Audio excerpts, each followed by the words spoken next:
Yeah. Wake up with coffee and sports. Sunrise glow, listen coast to coast. A flow like you know. Offensively, who made them? Oh, Patrick Mahomes. Sideline to sideline with plays to show. This network's got the spark.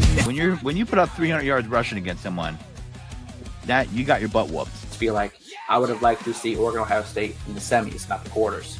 So I think some reseeding is probably where I would change. But they're out of their mind. They're going to do this 3 quarterbacks in a row. Here's the crazy. I just can't take it. Birds keep flying high, fans cheering loud, and one podcast moving through the crowd. Needy boys brawling, no holds barred loud. This wire life never in doubt. Tune into the vibe. That's my bold prediction for the show. Devin Booker, in the next 3 years, he will be a Houston Rocket.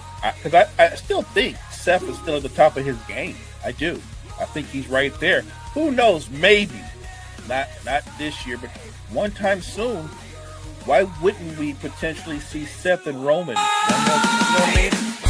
Tune in the vibe.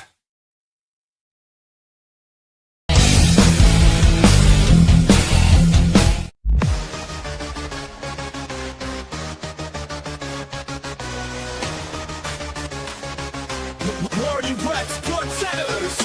Got me on the mic now, let's spill the tea. Talking courtside dreams from history.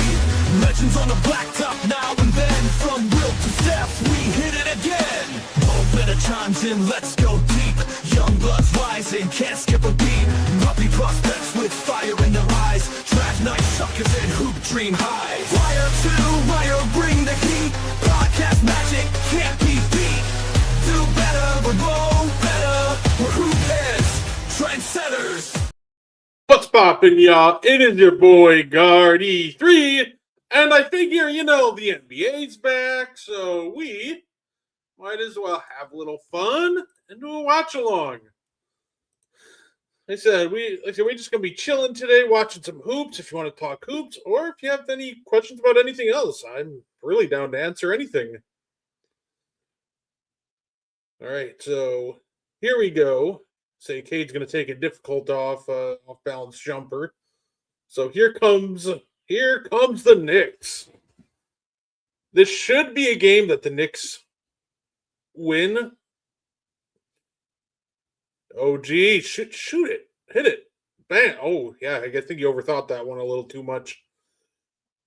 Say, this is a game that I think the Knicks should absolutely win. This is a game where the Pistons are out Isaiah Stewart and Jalen Duren due to suspensions from, fighting right before the All-Star break. Absolutely. Gotta love a good old-fashioned throwdown, though, so I can't even be mad at that. But they need an aggressive cat to take advantage of this undersized front court. Oh, here we go. Stepped on the line, out of bounds. Got a little 3-0. Like I said, what's going on, y'all? Like I said, I'm Guardy 3. We're going to have a little fun. We're just going to talk and watch some hoops. As we got a little Fontecchio drive and kick. Tobias Harris, 3. That's hard. Yeah, this is a really small lineup. Ooh. So here we go. Josh Hart's going to try to barrel his way to the basket. Good block. Let's see. I thought Duncan was about to hit that anyway. Ooh. Hart throws it down. 5-0. Ooh, all right. Knicks up to a nice little start here. Good take by B-Ball Paul. So here we go. We got a little, the Knicks off to a great start, 5-2. Oh, G's going to let another one rip, and that's off.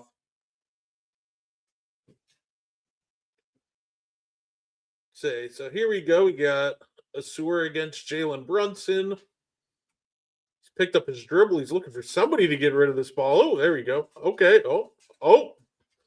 E-ball Paul with a little behind the back. Oh, hit that. Oh, Oh, B-ball Paul tried. He went behind the back and tried to pull up on Cat. Got a good look. He just didn't get it to go. That was terrific. So here we go. Oh, Brunson's going to reject the screen. He's going to get to that little mid-range.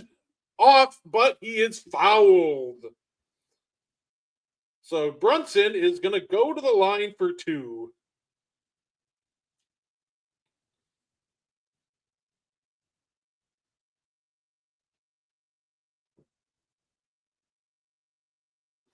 So we got Jalen Brunson to the line for 2.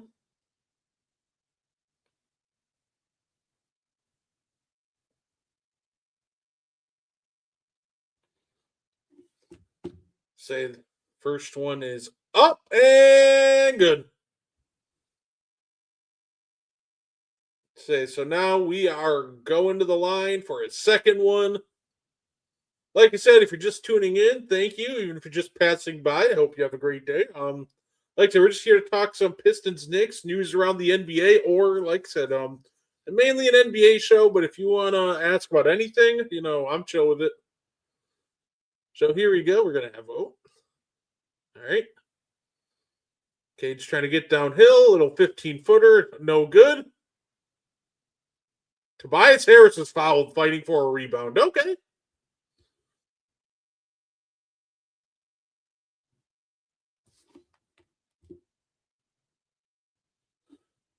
As we just got news, Steph Curry will be reevaluated in 10 days due to his persistent right knee injury. So it looks like in news around the NBA, Steph Curry will be out of action for a little bit as Cade misses a pull-up 3. Jalen Brunson's going to get downhill, cut through a wide-open corner 3 from Mikal Bridges is money. So we're going to get a timeout here from Detroit.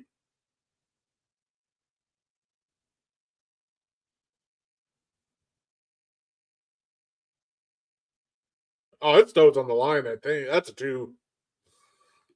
That's the Kevin Garnett 3 right there.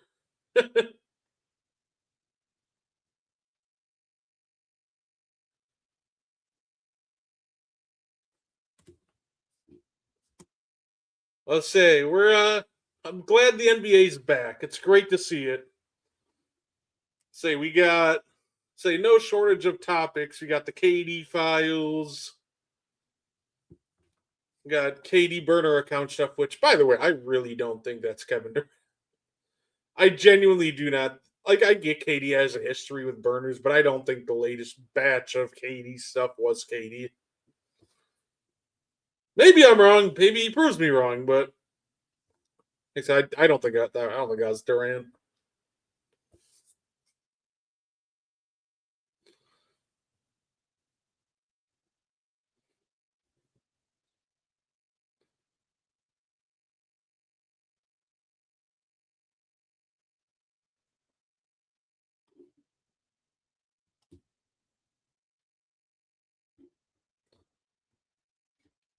So here we go. I'm looking forward to seeing what the second half of the season brings us. It will definitely be interesting. We already have news today. The NBA is trying to take anti-tanking measures, which I'm not sure how to feel. Look, I think that if you can find a good way to curb tanking, that would be a good thing. It really would be. But that being said, some of the ways they're like trying to incentivize not tanking are just weird to me. Like, okay, say they're talking about lottery odds based on a 2-year, based on 2-year records, right? Like, I change a little bit, but like the bad teams are normally bad for multiple years. So I think like I said, that might help a little bit, but I don't think it helps that much. And then there's the idea of freezing the lottery odds at the trade deadline or a later date. That's risky. Look, I'm down for them to try something, but the lottery odds freezing at like the trade deadline to me, it's just a super risky proposition because if you're a team that's going to tank, all that's going to really cause is them to start tanking sooner.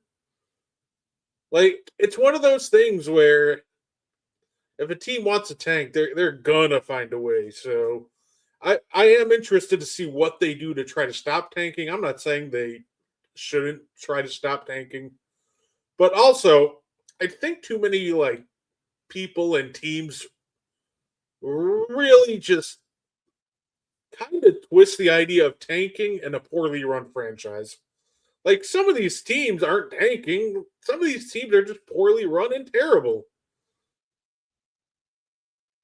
So it's interesting, but yeah, I do think that if you want to address the tanking odds, that's fine. I'll be interested to see how they do it. But I don't want to see a situation where instead of curbing tanking, we just end up having teams like just tanking sooner if we're gonna like, for example, freeze it at the deadline. Oh, little ooh.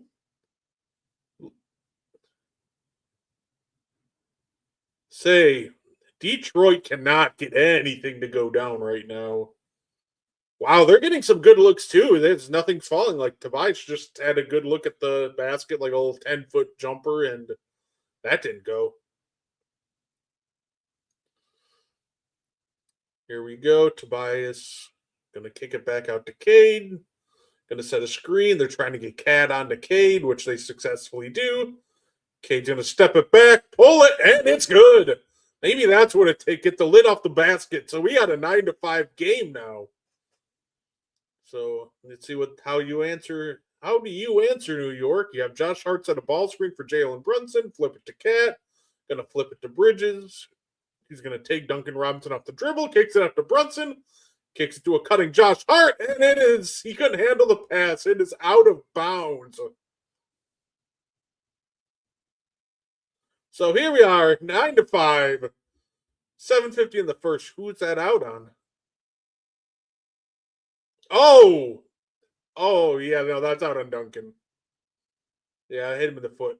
Okay, here we go. Oh, risky pass right there. Sewer almost picked that, but it worked out. It worked out for him as I got an easy layup.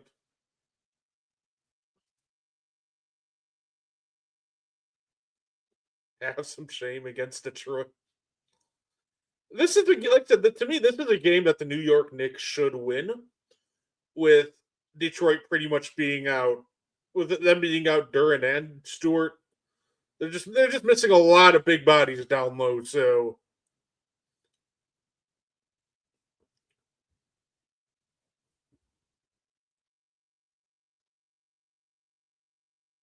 it will be a good game, though. I think it's still going to be a close one. By the way, thanks for the comments, sir. I definitely appreciate it.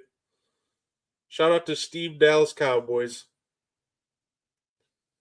Cade's going to up and in. So 11-8, Detroit.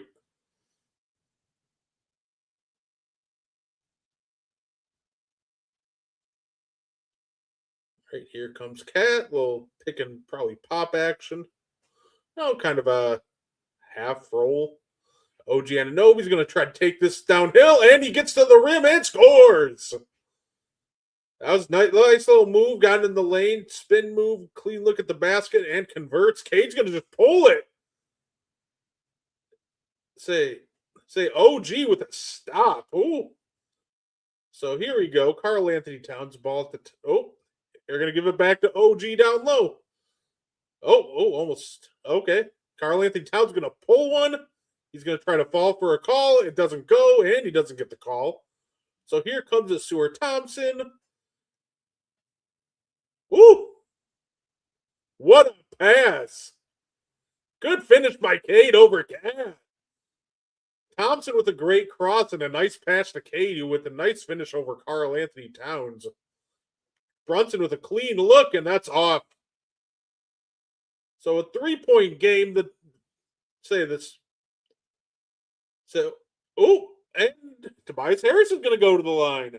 Pistons have finally got the lid to come off the basket. They started out really rough. What a pass.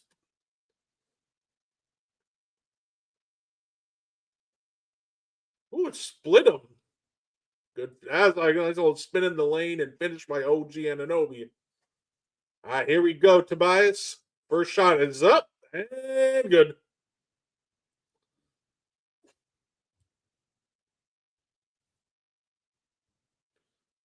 do think the idea of teams can't pick top 4 the year after making the conference finals is interesting. That definitely is an interesting idea. And let's see, and Tobias Harris' second one is up, and it's good. So here we go, 1-point game.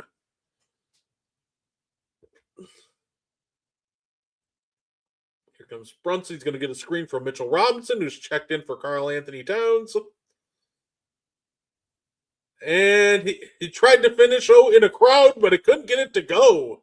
So here comes Cade. He's trying to keep Mitchell Robinson in jail on his back hip. And he gets to the rim and misses the lay. So here comes Shamet, going to kick it down to Josh Hart, who's going to take it up and put it in. So back to a 3-point lead for the New York Knicks. Here comes the Seward Thompson. It's got Jalen Brunson on him. We're going to get a pin down for Cade, you're going to skip it to the corner for Tobias. Got Josh Hart on him. He's got a little size advantage, and he gets it to go. Count it. And the foul. Tobias Harris is going to go to the line to try to tie this game up. Just embraces the contact and flips it up and in right over Tobias. Ooh, Sham. Yeah. That was a good finish by Josh Hart. I like that replay. That's good.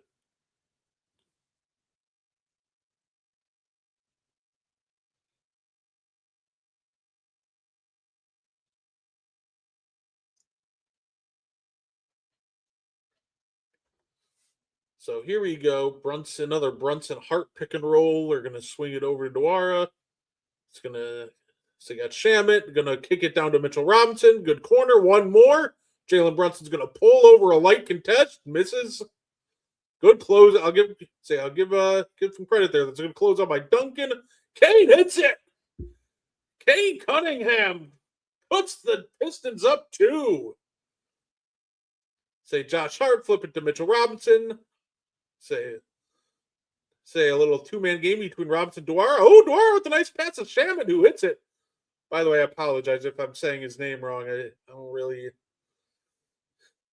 know my best. B-ball Paul blocking. B-ball Paul and 1. Jalen Brunson, I think it was Brunson, tried to get underneath and take the charge. And B-ball Paul just embraces the contact and flips it up and in.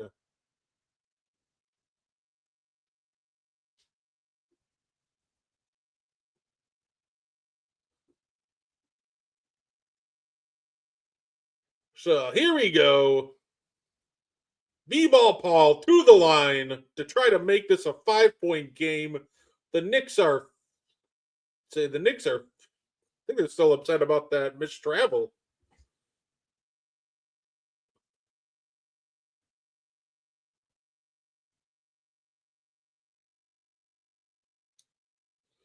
Here we go. We're going to get a nice little pin down for Brunson, who's going to flip it up and in.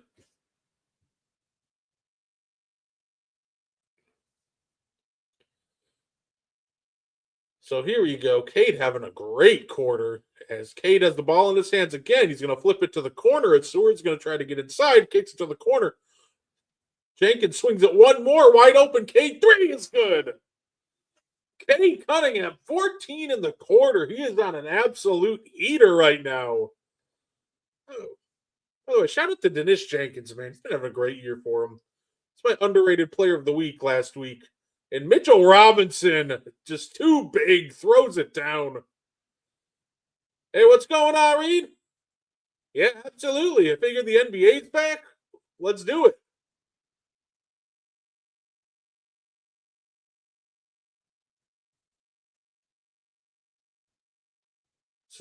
They call a moving screen on Jenkins.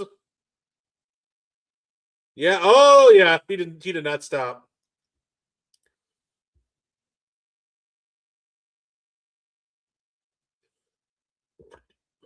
If I were them, I would look for Mitchell Robinson more inside. They don't have the size to match up inside right now. Josh Hart kicks it out. Here we go. Shamet's going to pull from 15.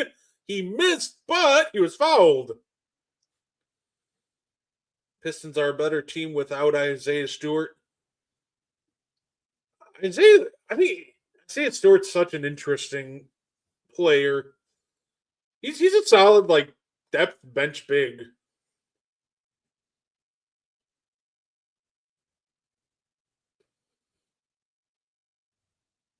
Honestly, though, as no niche or talent guy, not an NBA player. Look, I need Isaiah Stewart on an NBA roster. I at the end of the day, it almost fits that he's on the Pistons. Like, there's nobody ready to throw hands quicker than Isaiah Stewart. So that's always fun. He's such a fun player to watch when he gets upset. You know what's funny though? Like, there's a version of Isaiah Stewart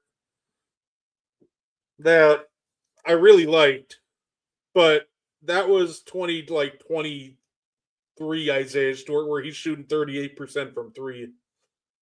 The idea of Isaiah Stewart, like the floor spacer, is a great one. But no, step back, Cade. Yeah, no, he'll battle. He does his best, but yeah, like he's an oddball in the sense that we've seen him be like a quality NBA player before. But no, I think he's just a fine backup. He's a fake tough guy, Guardy.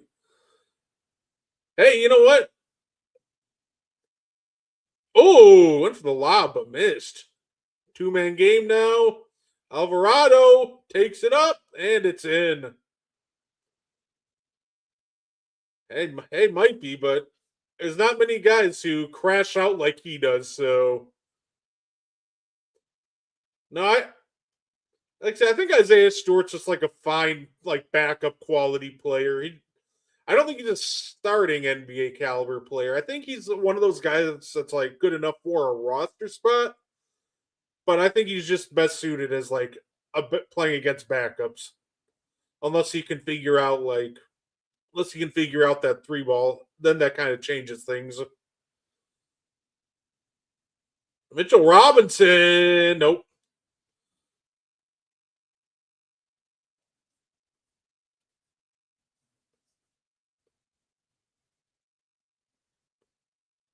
That was incredible. Just him charging off the bench, just to fight Miles Bridges, like ice pack still on and everything. That is wild.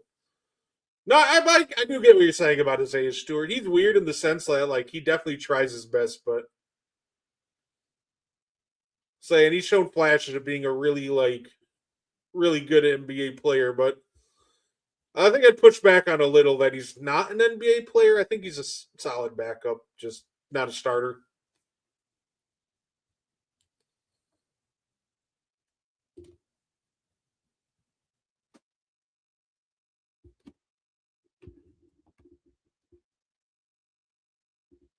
Say, I'm looking forward to seeing how this game plays out, though.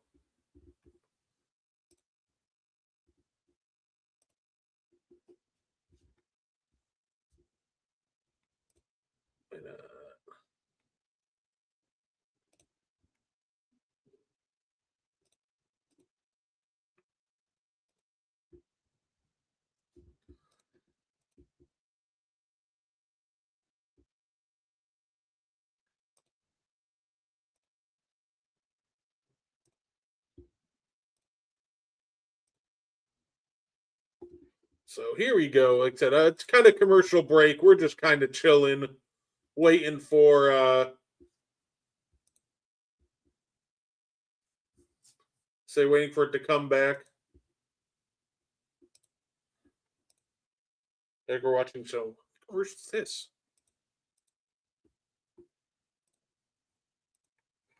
Huh. Interesting. Okay.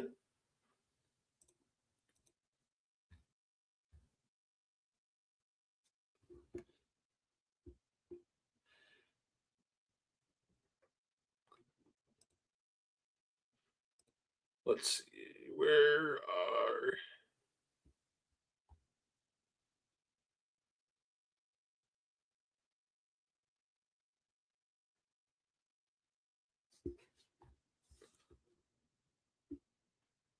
Oh, okay. Say, and then a couple times I'll be pulling up my favorite, one of my favorite basketball sites too during the watch along. I'll give you guys a little preview of it. I kind of take every chance I get to show this one off because a good friend of mine actually makes it. So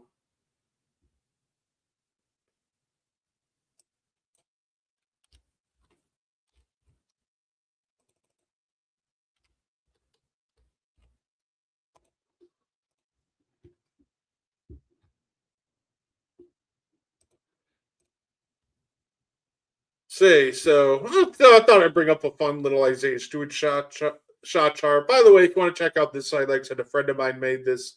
He's a really big basketball fan, so he made this site called Court Sketch, where you can just look up a lot of different cool stuff. Like obviously you can pull up these shot charts, but the cool part about, like, for example, these shot charts is they go all the way back to 1997. So pretty much the start of, all the play-by-play. So, like I said, it's just like cool little things. Like, you ever wanted to know what Michael just watch me struggle and just like you said, you want to see what they shot back in 96, 97? Look at that. Oh, all that red. Actually, say very good on pretty good numbers from behind the arc. Say it's just right here is a little rough, but that's all right. Rim numbers are kind of surprising, but I guess they were so loaded up at the rim on them. That's why these mid-range numbers are higher. But yeah, no, if you ever want a good site to check out some NBA stats, definitely check out Court Sketch.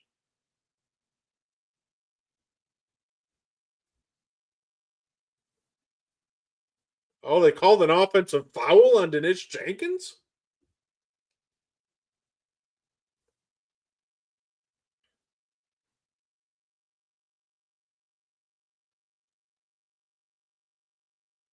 Say, yeah, I wouldn't waste a challenge. I'd just let it go. But all right, well, you know what? I'm always okay with rewarding guys for verticality, but that's 3 on Jenkins already, so he's not playing much this rest of this half. Nice little one-footed fade from Brunson. Oh no, Jenkins is staying in the game with 3 fouls. That's interesting. So here we go. Karis LeVert. Say Jenkins is going to give it back to LeVert. Karis is going to flip it down to Smith, who throws it down. Say great ball and player movement.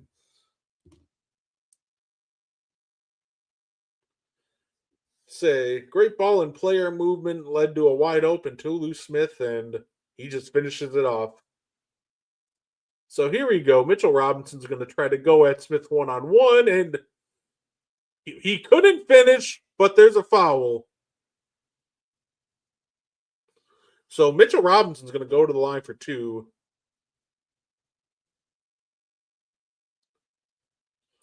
I like that. Get your shoulder into him, create a little separation, stop, pop, hit that little fade.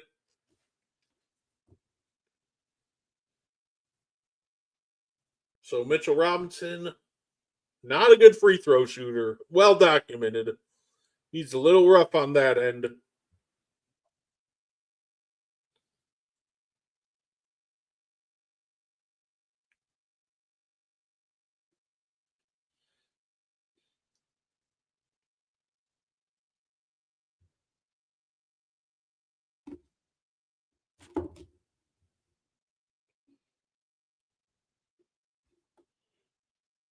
Good hit. All right. It's going to possibly be a good day for you when he's hitting his free throws.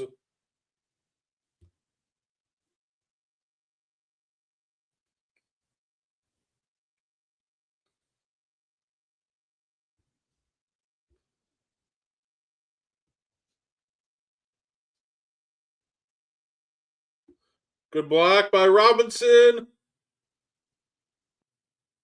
Oh, they called an illegal screen on Alvarado.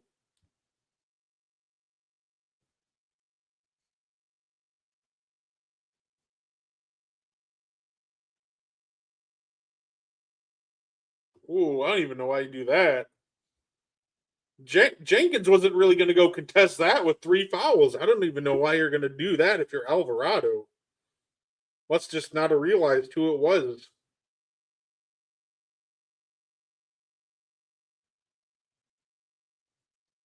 It's all like, I get the idea of what he was trying to do, but I wouldn't have worried too much about doing that, especially with Jenkins being the guy down there. Even if Jenkins went up with Brunson, he's not going to stop him at the rim. Brunson's just like, it's very like big for being so small, if that makes sense. You know what I'm saying? Like, here we go, a little Smith Cunningham action. Turnover. We're gonna get an end of the quarter. End of the quarter 3, and it's rims out. OG could not get it to go. It was a wide open look too. So we have a 28-26 game.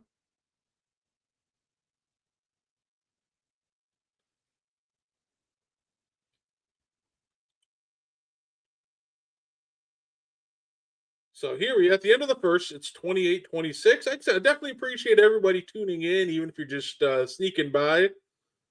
Definitely appreciate everybody. Like I said, this is just a fun little watch along. But obviously, if you would like to talk about anything, I'm pretty much down. You can ask about any sport. Mainly an NFL, NBA guy. Of course, I'm a big fan of professional wrestling. You got the Meaty Boys podcast on Mondays.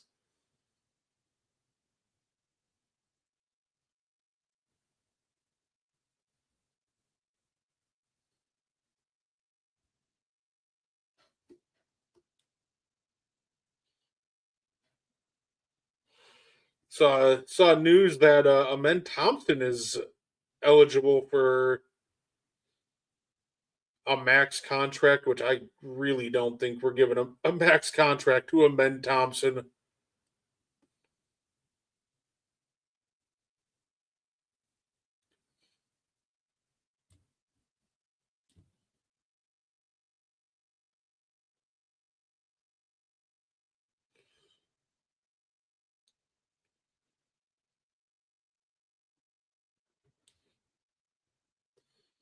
So here we go. I'm excited to see how this game plays out. It's a fun first quarter. Good back and forth. Absolutely.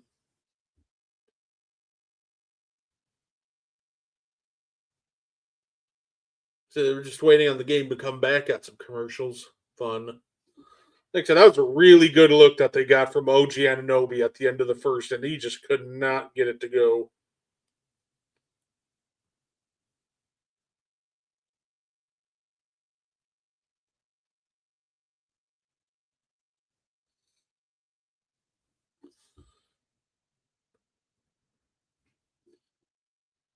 So here we go.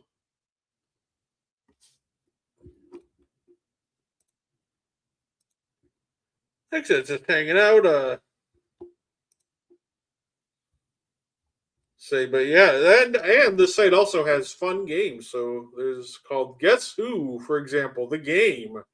You can pick a season, a game mode. So you are like a difficulty, easy, medium, hard. And what happens is you have to try to guess whose shot map it is. So very inefficient on Philly. This is a interesting one. But now I'll just throw a name out there because I'm just kind of going for an example here. So now let's say you want to guess VJ Edgecombe.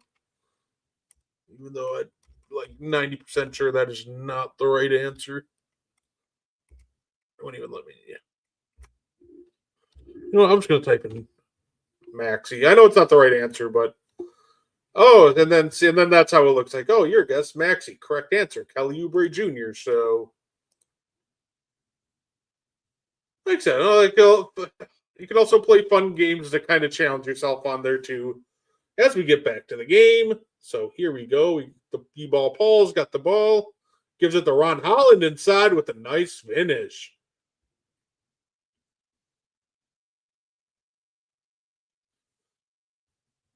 So here's Jose Alvarado. Looks like we got Jalen Brunson getting a rest. They're trying to run action for Bridges. Ooh, old age. Ooh. Alvarado takes it to the rim and finishes. Let's see what answer we got for Cade. Oh, okay. Cade's going to use the screen to shake off Mikel. Passes inside to B-ball Paul. One more. And a foul.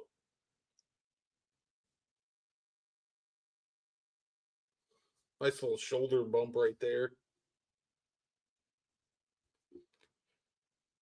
I think, is Javonte Green going to line?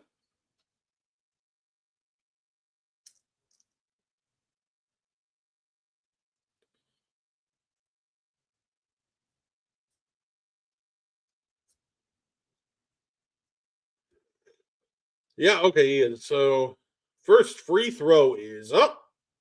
And good. So, Javonte Green hits the first one. Here we go. We're going to get a second attempt here in a second.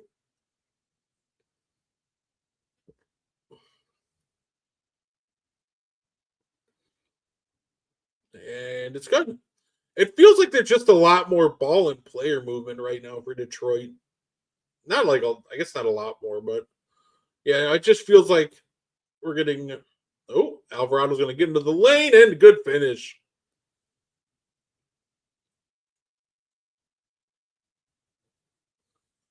Jose's been getting to the rim at will. Oh, Cade's going to try to just take. Oh, good pass by Cade. Sets up a dunk for B-ball Paul. B-ball Paul with an early 7. So here comes Jose Alvarado. Oh, Paul's just going to jump out there. OG's kind of trapped. He's got to kick that out. Bridges is going to catch it and let it rip right away, and that's off. But here we go. Cade's going to take it right back. Mikel's going to pick up Cade. Cade's backing him down. Good block by OG. And OG's going to get rewarded, but the finish on the other end. Cade just had no idea OG was there, and then he also got the nice leak out. So here comes Cade again. He's going to go right at Mikel Bridges.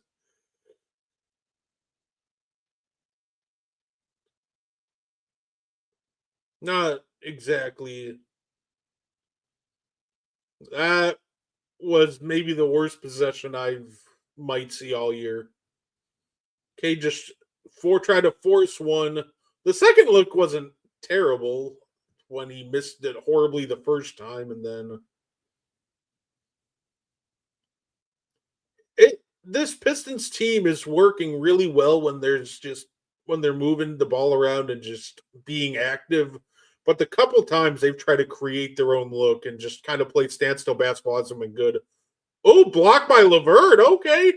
Kick it to the corner. Karras is going to pump fakes, reload, and off. Here we go. Alvarado's going to try to get to the rim, but no, he's going to pitch it out to OG. Oh, he went for the dunk and the ball got wedged in between the rim. Okay. You don't see that very often.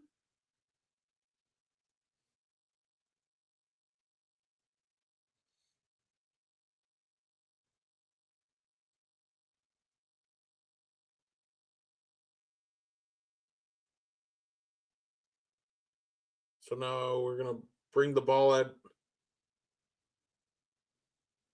All right, now we're going to get a jump ball. Is that going to be between Cade? Is Cade jumping or is it going to be B-ball Paul? All right. Paul Reed and Mitchell Robinson. Okay, makes sense.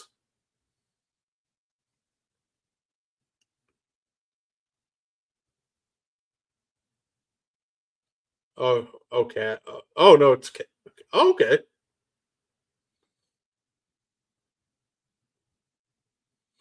There's a lot of like physicality before those jump balls even happened. There we go. Knicks win the jump ball. There we go. So Cat actually was the one that jumped and he won. Cat and Mitchell Robinson are both out there, along with Alvarado, Brunson, and Mikal Bridges. Looks like Cat wanted to ISO, but he got the ball poked free. Cat's trying to work the ref right now. And out goes Javonte Green. In comes Tobias.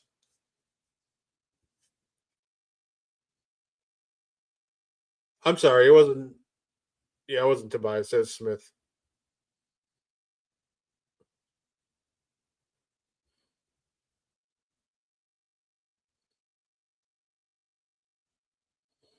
So Cade's gonna try.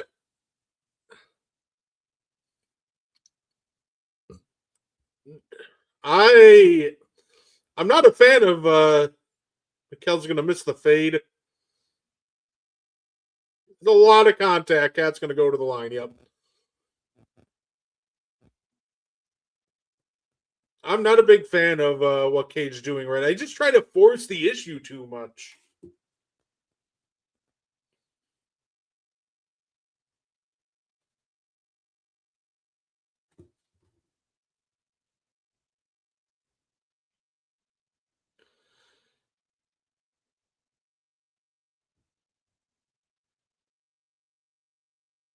Oh, they're gonna.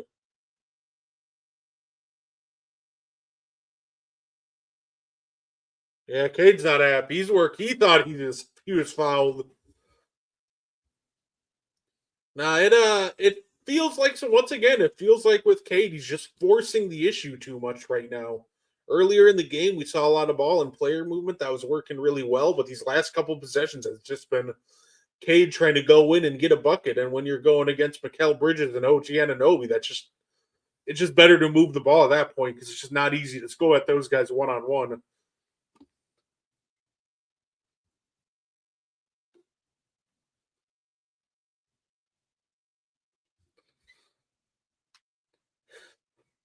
By the way, I'd say show off my new cards I got. I got a Bucky Irving card. And I got a Matthew Stafford card. Say, if you want a chance to win cards like that, check out Wire to Wire Breaks on Whatnot. Our boy, the NFL genius Gene. Say, shout out to the GOAT. He been doing a lot of card giveaways on there, so should definitely check him out.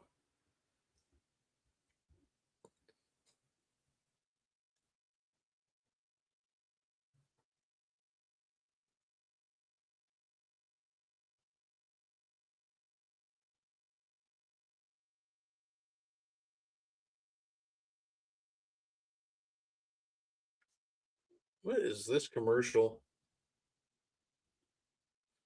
I don't even understand half these commercials. Oh, Dubai Airlines. Never been to Dubai.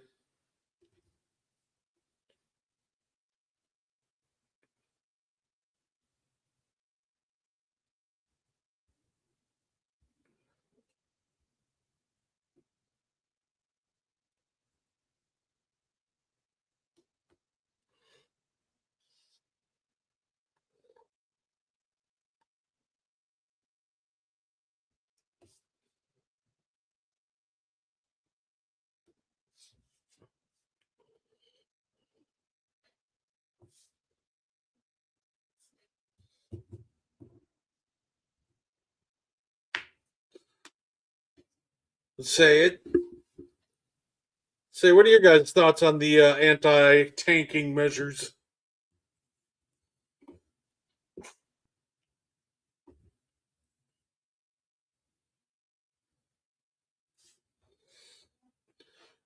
I do like Alvarado. I do like Alvarado. He's already been very impactful.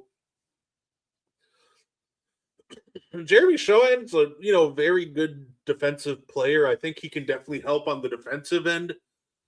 But like with how rough he is on the offensive end, I'm curious on how much run he's going to get in like really big games if there's no foul trouble or injuries.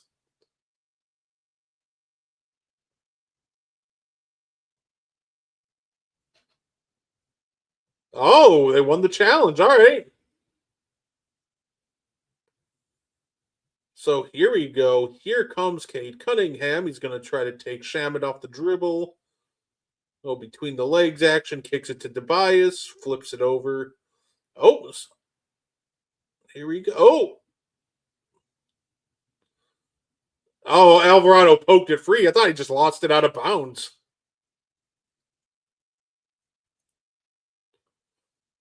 So Karis LeVert's going to inbound. He's going to give it to Tobias, gives it to Cade, who's going to launch a 15-footer. That's good. That's what I like to see. Say, get Cade moving off the ball and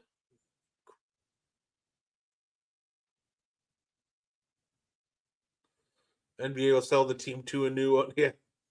That idea is actually an interesting one. It would definitely force teams to try, to win more often.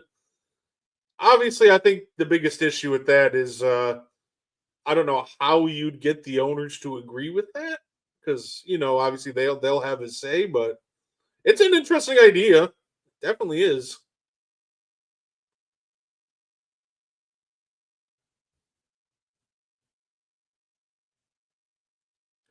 I guess my question is, what would the win number be?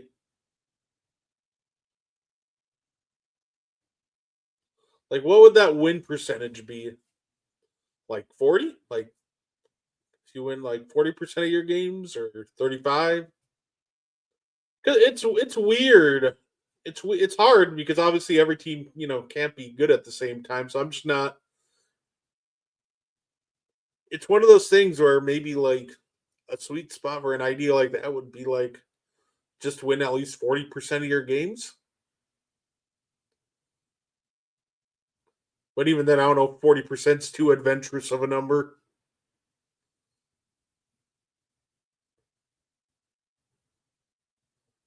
Oh, Mitchell Robinson's going to kick it to Shamit, who's going to he's going to probe for a minute.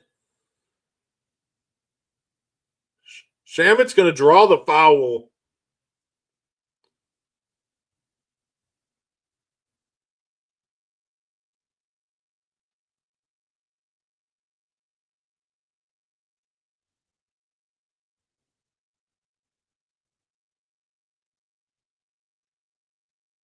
So here we go.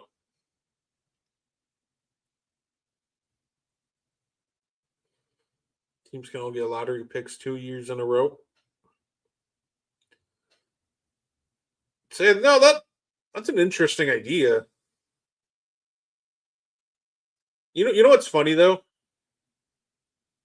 I think I saw another idea which I thought was interesting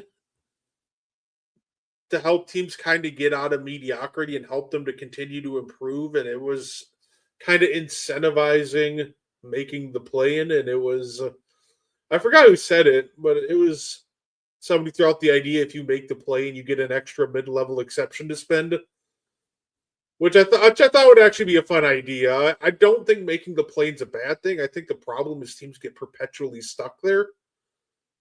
So I think if we're not going to eliminate the plane, which I don't think Adam Silver is going to do. I think maybe just kind of 180 and, good pass to Stuart Thompson. But I think maybe like incentivizing the play-in teams with like an extra, like I said, with an extra exception to spend. I think that would be a fun idea.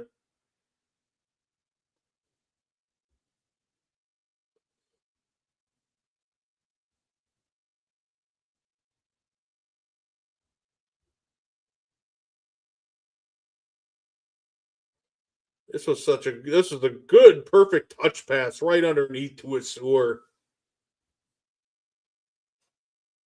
No, yeah, it's one of those things. Like I said, I'm paranoid about this idea of trying to, fix the lottery or whatever. because half the ideas thrown out there, I'm like, okay, so we're just gonna tank earlier. It's like, oh, freeze the odds by the trade deadline. Like, okay, so teams are just gonna tank for the entire season instead of half the season, or like Tobias Harris. Count it. Big slam. Going to the line. Possible 3-point play.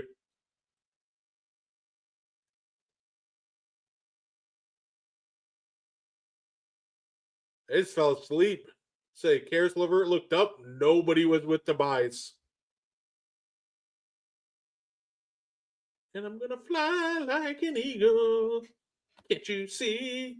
And Tobias Harris is,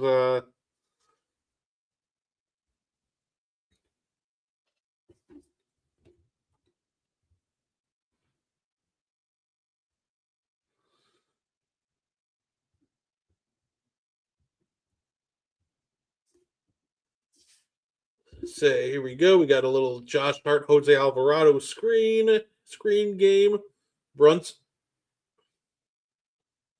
Good finish by Mitchell Robinson. Too big. This is a really small lineup. Holy cow. I'm not even sure. Dennis Jenkins is going to take it, flip it over to Tobias. Oh, nice little.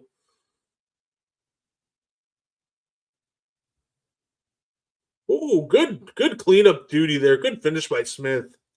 We have a lineup with Jalen Brunson, Jose Alvarado, Landry Shamet, and Josh Hart at the 4.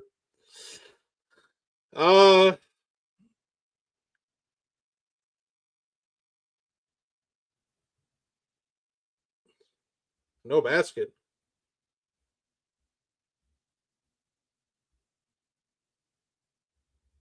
Oh, they called 3 seconds before the shot went up.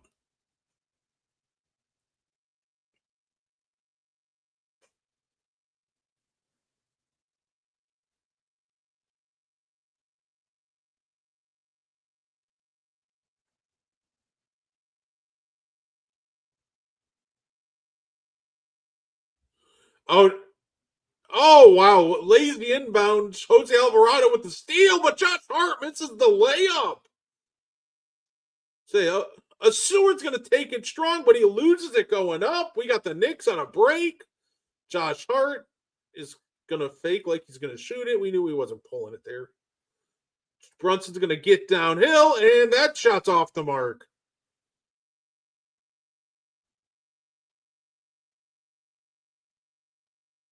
Good kick out.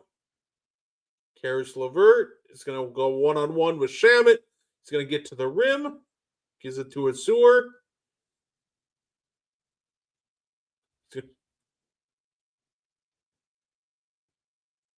Tobias, quick release. That's good. Good hit by Tobias Harris.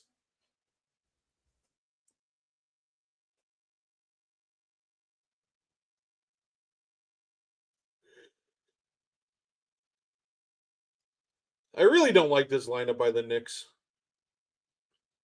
And Shamet's going to get a 3 that's short. Alvarado's going to let one rip off. Because Jose Alvarado is not has never really been a knockdown shooter. I thought they called another one on Jenkins for a second. Josh Hart's not a knockdown shooter. Obviously, Mitchell Robinson can shoot. Like this is just a very small lineup that they can all get to. They can get to the rim, but there we go. Now they're mixing it up. So now we got a 6-point Detroit lead with a chance to add on. So we're gonna give it to Jenkins. Duncan kicks it to the corner. Tobias can't get it to go. Rebound Cat. Here comes OG. Gives it again to Cat. And he throws it up. It goes in, but they're going to say the foul was before the shot. It was very clearly before the shot.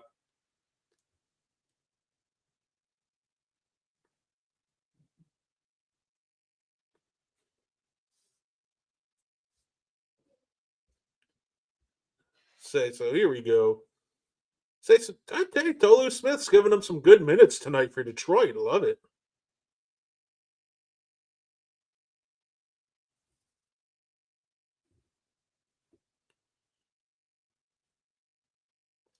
So here we go. Cat's gonna try to hand it off with the Brunson, but Thompson denied, so they kick it to Bridges. Bridges is gonna good little midi. It's good. We'll give it to Mikal.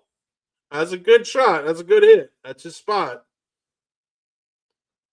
So here we go. Denise Jenkins is gonna. Oh, Asur was not expecting the ball. It's a turnover. Here comes Hart. Brunson's gonna think about shooting it. Probe the defense. Now everything's set. Say Brunson's going to take it right at Jenkins. Oh, OG with the little ball fake. It's a blow by. He takes it to the rim and he gets fouled. So OG's going to go to the line for two.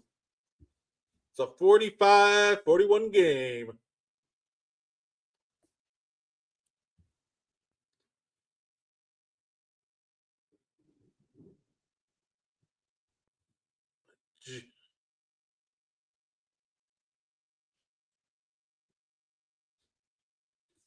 Ooh, got a lightning storm going on outside here.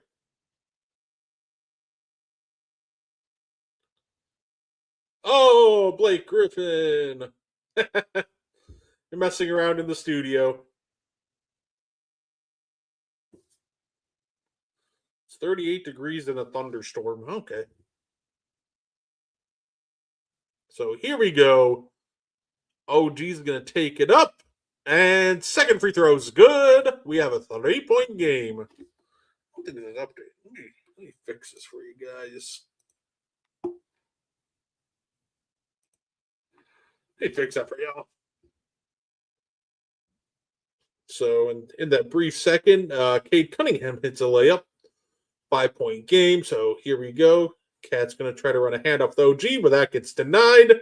Denies the cut, kicks it to Hart. A little screen and pop, but they're just trying to force a switch. Jalen Brunson's going to try to get inside. Josh Hart struggles to handle. He's going to shoot a 10-footer. That's good. Good hit by Josh Hart. Good recovery.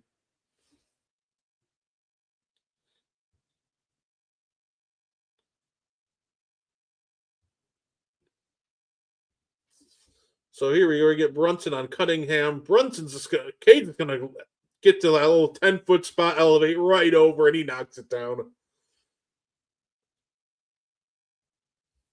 So that was a good take. I like that take from Cade. Brunson's going to try to answer back, but he can't get it to go. But Cat with the offensive rebound and throws it down with authority. Here we go. Cade's trying to back down OG. Oh, and he's going to draw the foul, go to the line for two. He's actually getting like good positioning. Like he's backing down OG and Mikal pretty well. Obviously, the main difference is they're just so long that they can still contest the shot once he gets them down there.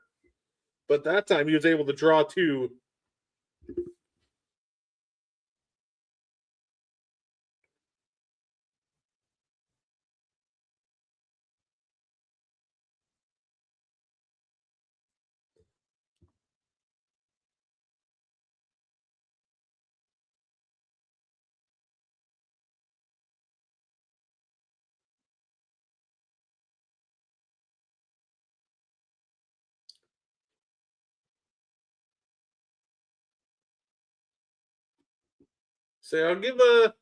Say Cade Cunningham was calling out people for foul baiting. I thought that was actually pretty great. Say Cade says the flopping is just too much. What do you do with your best players that do it? 3 of the top 5-10 guys in the NBA are doing it constantly. You gonna kick them out of the game? Yeah, I will say some of the foul baiting is egregious. You know what's funny though? You know what might be the most hilarious foul baiter in the league? Denny Advia. Tell me how he's averaging 9 free throws a game.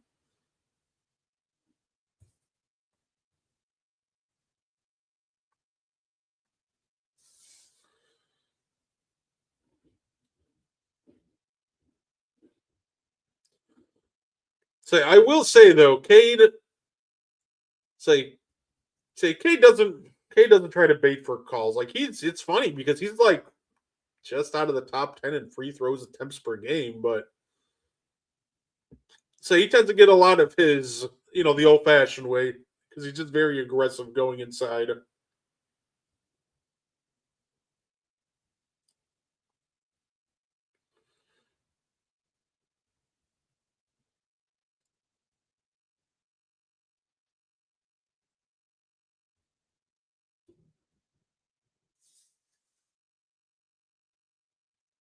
Chris Paul was a beast at foul baiting back in the day. Absolutely. Chris Paul maybe had like my favorite like foul baiting ever when he would always do he'd do the rip through. He'd wait till you got your hand in there and immediately rip it through.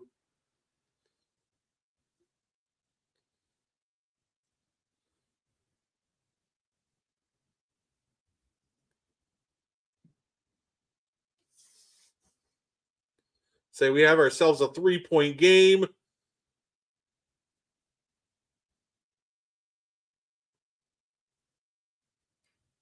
Say they should name that move after it. Yeah. No, that's fair. Say I think my favorite player who has a move named after it by far is Marcin Gortat. Say the Chris Paul bait CP free throw. Hey, that'd be a good one. That's a good one.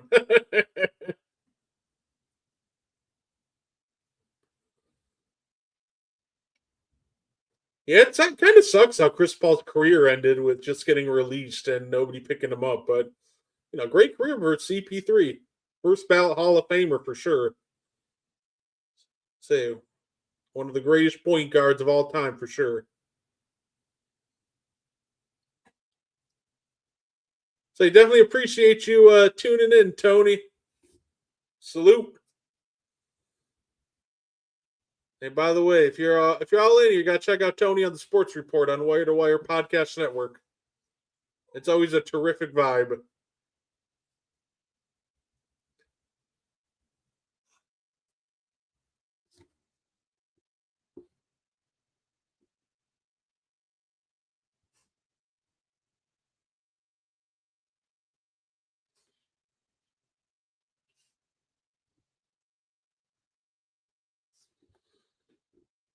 No, Chris Paul still gets in regardless.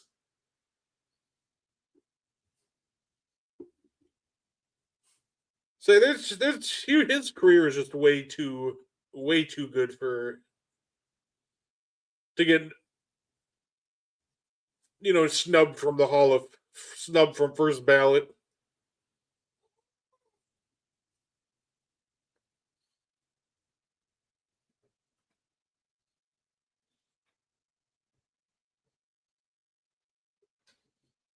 By the way, if anybody is watching on Facebook and has a Discord, that link I posted in the chat is for the Meaty Boys and One podcast Discord page. So, say if you're on Discord and you want to join our page, or say join the page that I run. Now, I'm always looking for new people to have conversations with. I'm posting on the Wire to Wire YouTube too.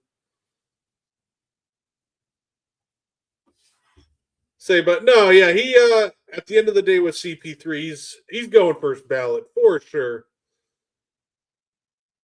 He's the guy that even though he never won a ring, he's very much so a winning basketball player.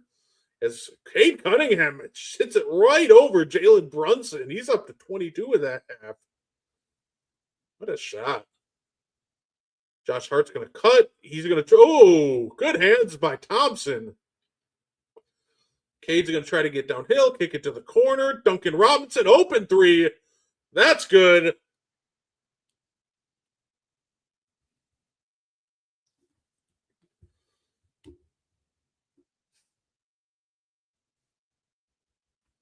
Cade Cunningham has been great.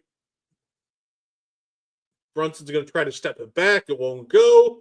chance to put this game into double digits right now. They're going to kick it to a sore underneath. 24 seconds to go. We have a 10-point game. Pistons up. Say outside of a rough stretch in the second quarter where I didn't like what he was doing, like Cade overall has had a terrific first half.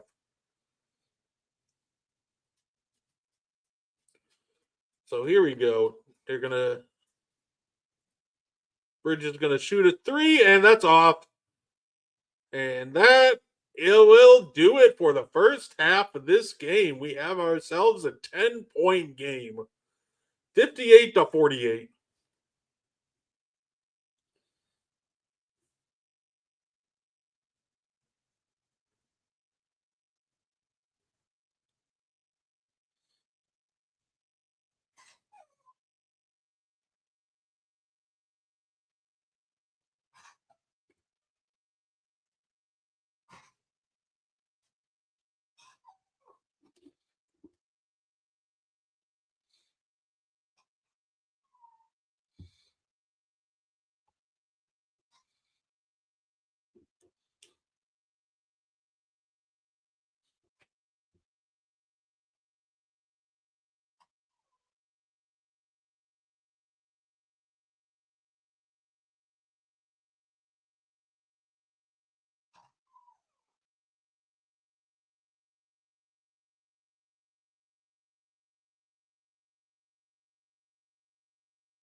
Say so. 10-point lead at halftime.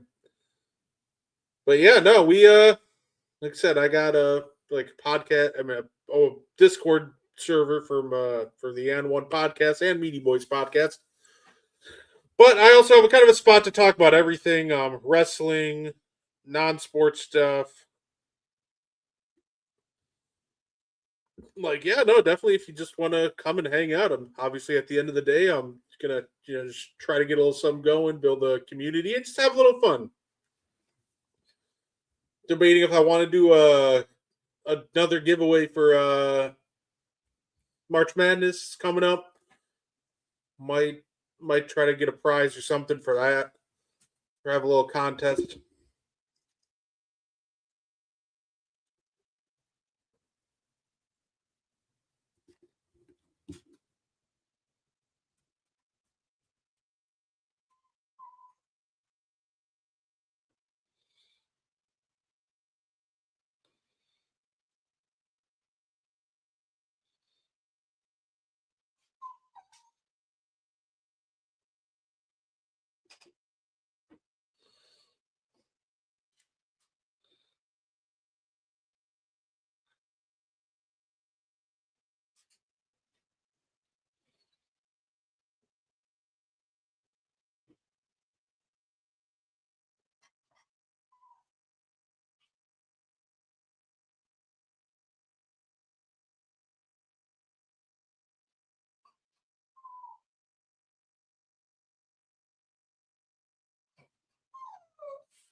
So here we go. Getting stared down by my dog right now.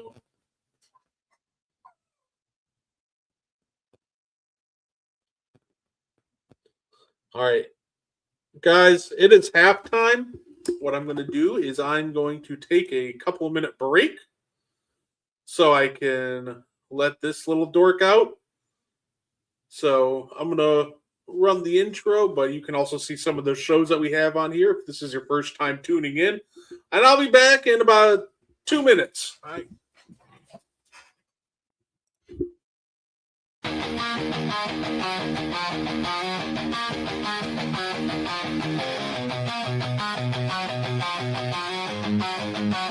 Yeah.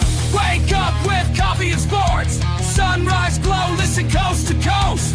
I flow like you know. Offensively, who made them? Oh, Patrick Mahomes. Sideline to sideline with plays the show. This network's got the spark. When you put up 300 yards rushing against someone, that you got your butt whooped. I feel like I would have liked to see Oregon, Ohio State in the semis, not the quarters. So I think some reseeding is probably where I would change. But They're out of their mind. They're going to do this 3 quarterbacks in a row. Here's the Not- crazy. I just can't take it. Birds keep flying high, fast cheering loud, and one podcast moving through the crowd. Needy boys brawling, no holds barred bout. This wire life never in doubt. Tune into the vibe. That's my bold prediction for the show. Devin Booker, in the next 3 years, he will be a Houston Rocket. Because I still think Seth is still at the top of his game. I do. I think he's right there.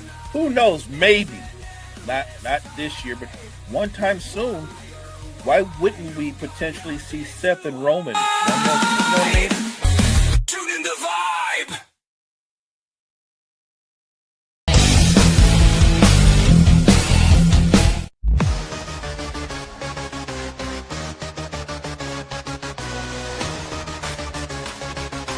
Warning reps, blood centers. Got me on the mic, now let's spill the tea. Talking courtside dreams from history. Legends on the blacktop now and then. From Wilt to Steph, we hit it again. Moment of chimes in, let's go deep. Young bloods rising, can't skip a beat.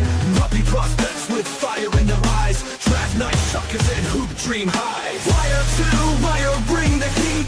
Podcast magic can't be beat. Do better, but roll better. Or who cares? Trendsetters.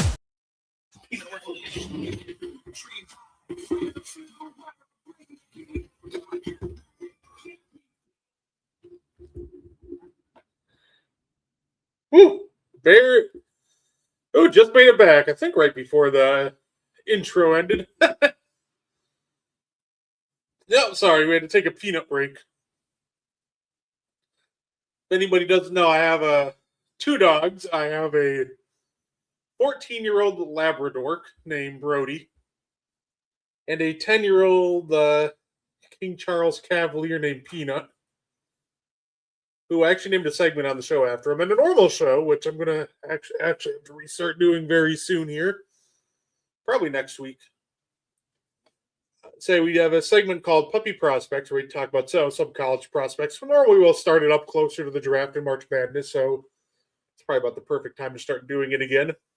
But yeah, no, I named it after my dogs, or kind of puppies in general, but it's because the 2 dorks, they wouldn't stop barking a couple times during the show. So, you know how it is. Instead of getting mad at the dogs, I decided, let's just include them in the show. Clearly, they want to be a part.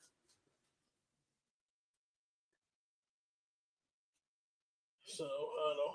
So, Brody is currently do not disturb. He's in his bed right now. He's in his pool. I bought Brody we brought Brody like a kiddie pool, so we could play and dip his paws in the water when it got too hot, and we put it in the backyard and we tried it for a little bit, but he didn't really like it, so we cleaned it out and we put blankets in there because we didn't know what else to do with it, and yeah, now he absolutely loves it. It's like the perfect size bed for him, and Peanut's just a Dorkosaurus.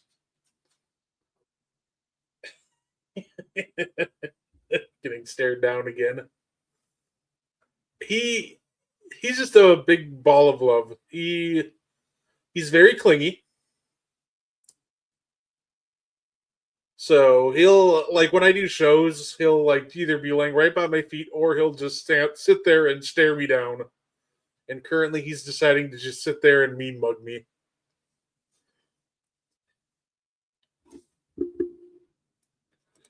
Second half of the NBA watch along. Mo, better. How you doing, Mo? Hey, what's good, Brett? What's good, man? How's it going? It's going good. Like I said, I've decided to have a little fun, do a watch along. It's currently 58-48, Pistons over the Knicks. Yeah, I caught a little bit of maybe the last 5 minutes of the second quarter.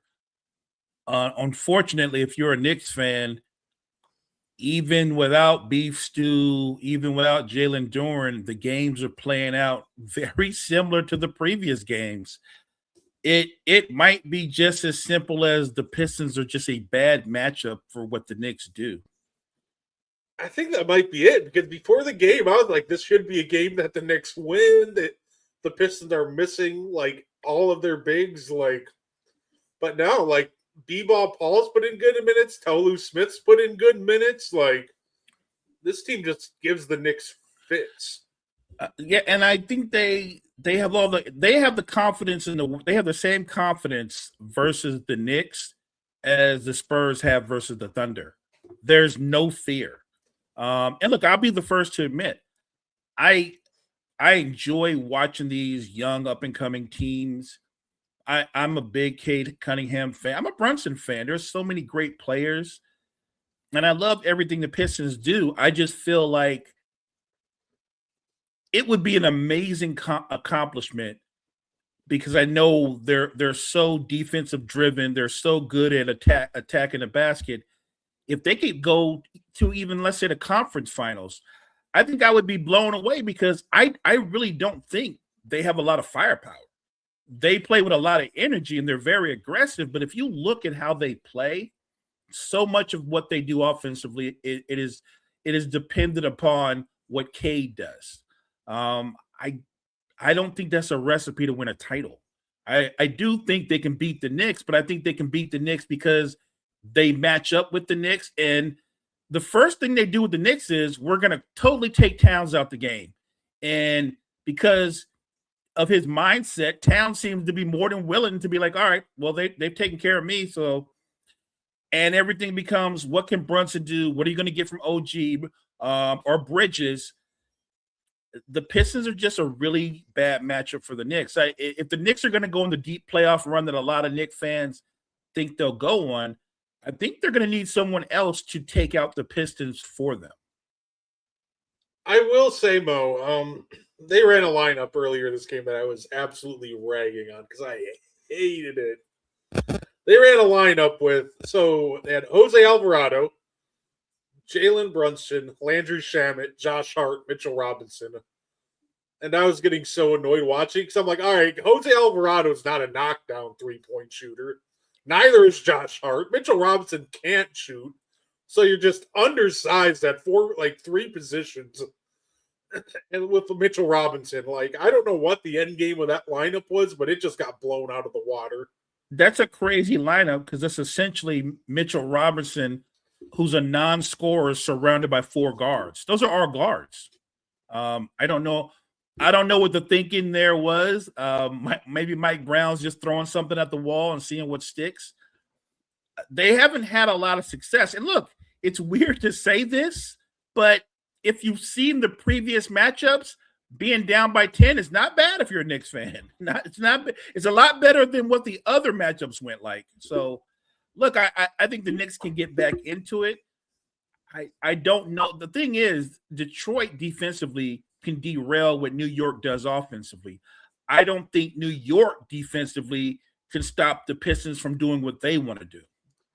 I think the Knicks are just too stagnant a lot of the time. It's when you're going against a physical defense the Pistons, you don't really just want to straight up ISO them because you're playing right into their wheelhouse. Right. When the Knicks are running a lot of two-man action and getting the ball moving, there was a three-point game. It looked great, but the minute they all of a sudden started trying to run OG ISO, Cat ISO, then everything just started getting mucked up because this is a physical defense that wants you to ISO against them. So, and they're just going to load up on the help side and force you into tough shots. I think the Knicks right now just got to focus on how do we get ball movement and player movement back into the mix of things. Just got to knock down a couple threes and they're right back in this thing.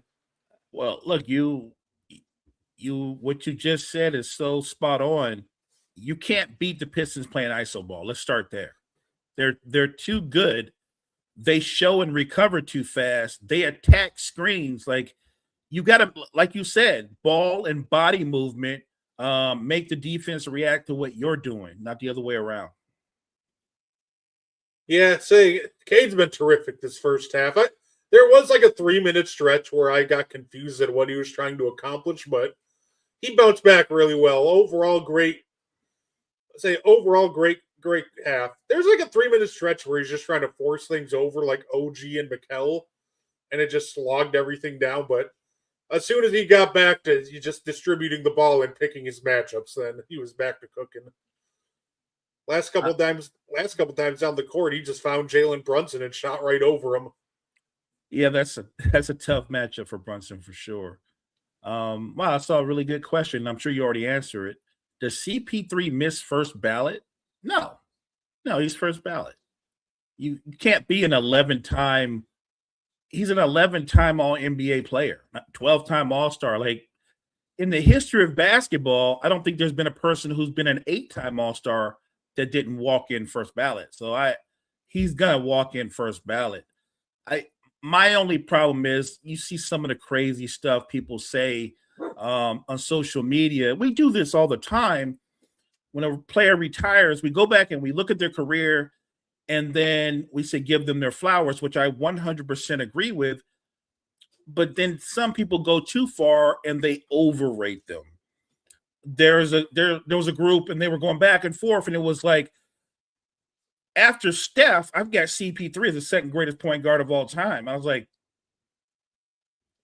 Chris Paul's tremendous. My problem with the argument that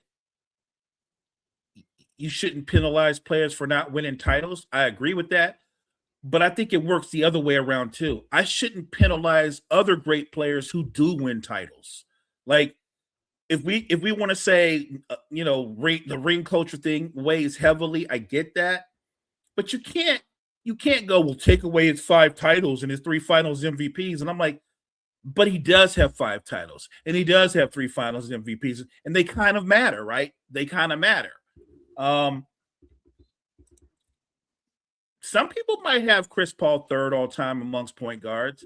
Like I said, if you go by accolades, he's as accomplished as any point guard that's ever played. Like I said, 11-time All-Star or All-NBA, 12-time All-Star. I believe he led the league in steals 5 or 6 times, led the league in assists 4 or 5 times. All-NBA defender like 8 or 9 times. Like he checks every box. But to say he's the second greatest point guard of all time, yeah, I can't go there. I can't even go with the notion Steph's the greatest point guard of all time. Steph's terrific, and I'm okay if you want to label him a point guard, but he can't be the greatest point guard of all time when he wasn't even the primary ball handler on his own team. We joke about it, but the primary ball handler is Draymond. Steph's the secondary playmaker. Can't be the greatest point guard of all time. He's a terrific player. I can't do that. I will say with Chris Paul, I think if you want to say he's like one of the 5 greatest point guards of all time, I don't really have a problem with that, because if you want to tell me that he's better than someone like I've seen people put like John Stockton in their top 5. If you want to say he's better than John Stockton, I'm not going to argue that. No, I'm with you. Say like if you want to make an argument he's better than someone like Isaiah Thomas, that's close, but like I'll listen to it. But once you start saying he's better than like Steph and Magic, well, I kind of stop listening at that point. Like, those two are kind of undisputedly like the 2 greatest point guards of all time. And then, which is where I'm at. And I like what you said.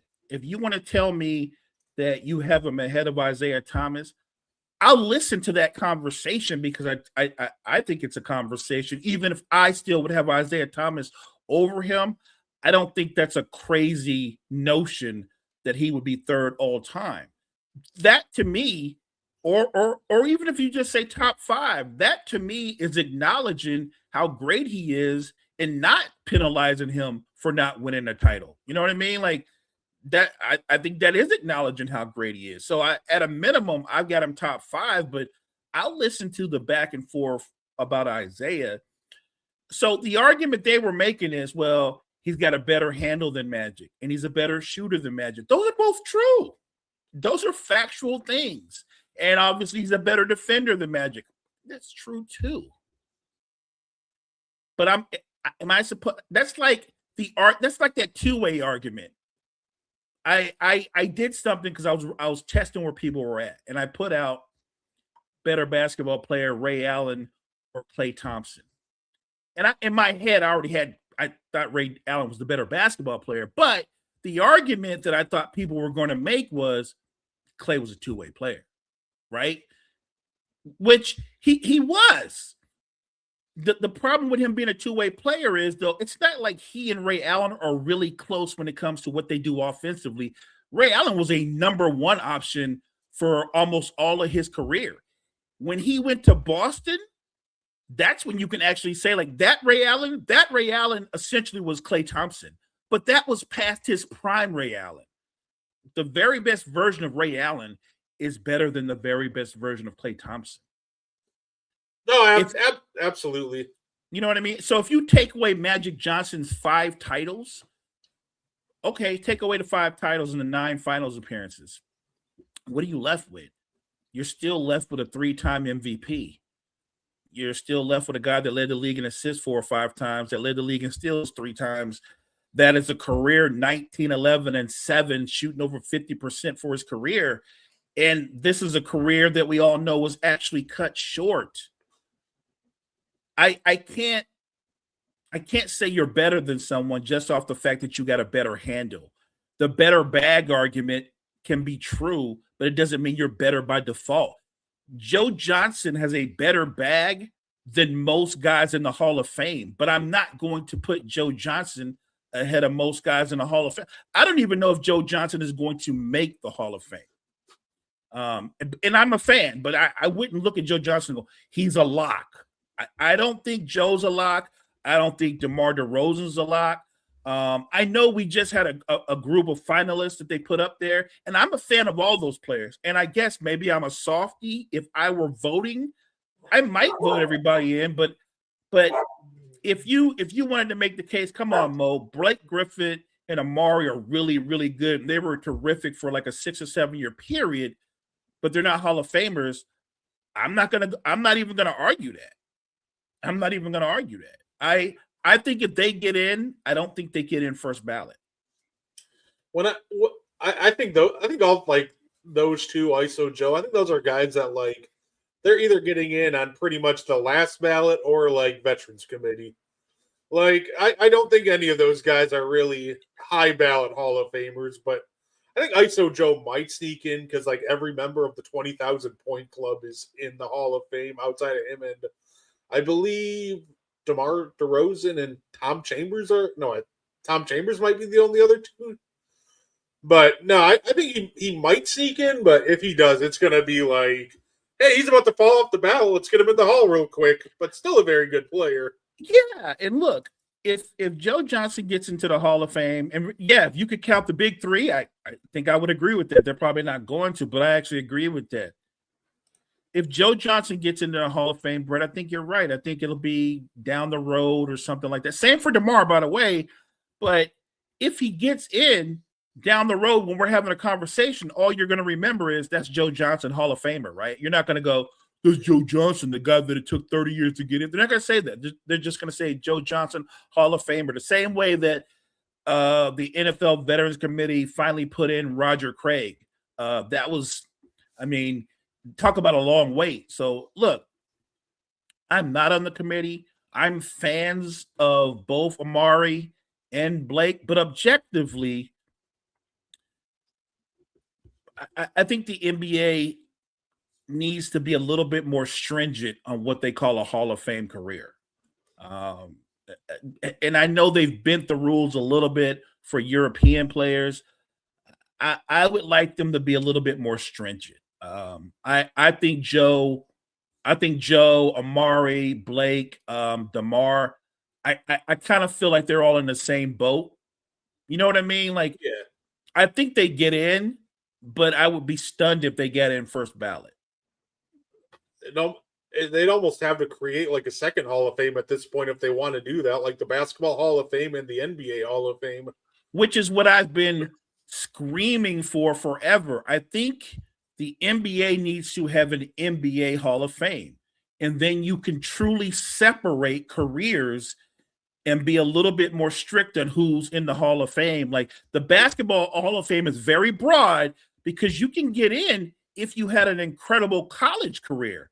they'll put you in if you had a great college career and a so-so pro career, because they'll talk about your contributions to the game or whatever. That's how Grant Hill got in. That's how Ralph Sampson got in. And I'm not. This isn't me saying I don't think those guys are deserving under the criteria now. What they do, I see why they get into the Basketball Hall of Fame. But if it were the NBA Hall of Fame, they wouldn't have got in, because you would have said their careers were cut short. I doubt they get in, especially Sampson. I think he was nice for like a 3-season run, and then the injuries hit, and he was never the same. Grant Hill at least was a 7-time All-Star before he was done, before the injuries ravaged his body. I love the idea of a Basketball Hall of Fame. I really do. They're probably not going to do it, but I would love the idea of a not a Basketball Hall of Fame, an NBA Hall of Fame. You can separate. We're talking about your NBA professional career and what you did in it. Were you Hall of Fame worthy? No, fair enough. Oh, and OG smoked the lob. Oh, chance to tie the game. Duncan Robinson, 5-point swing. Duncan Robinson hits the 3.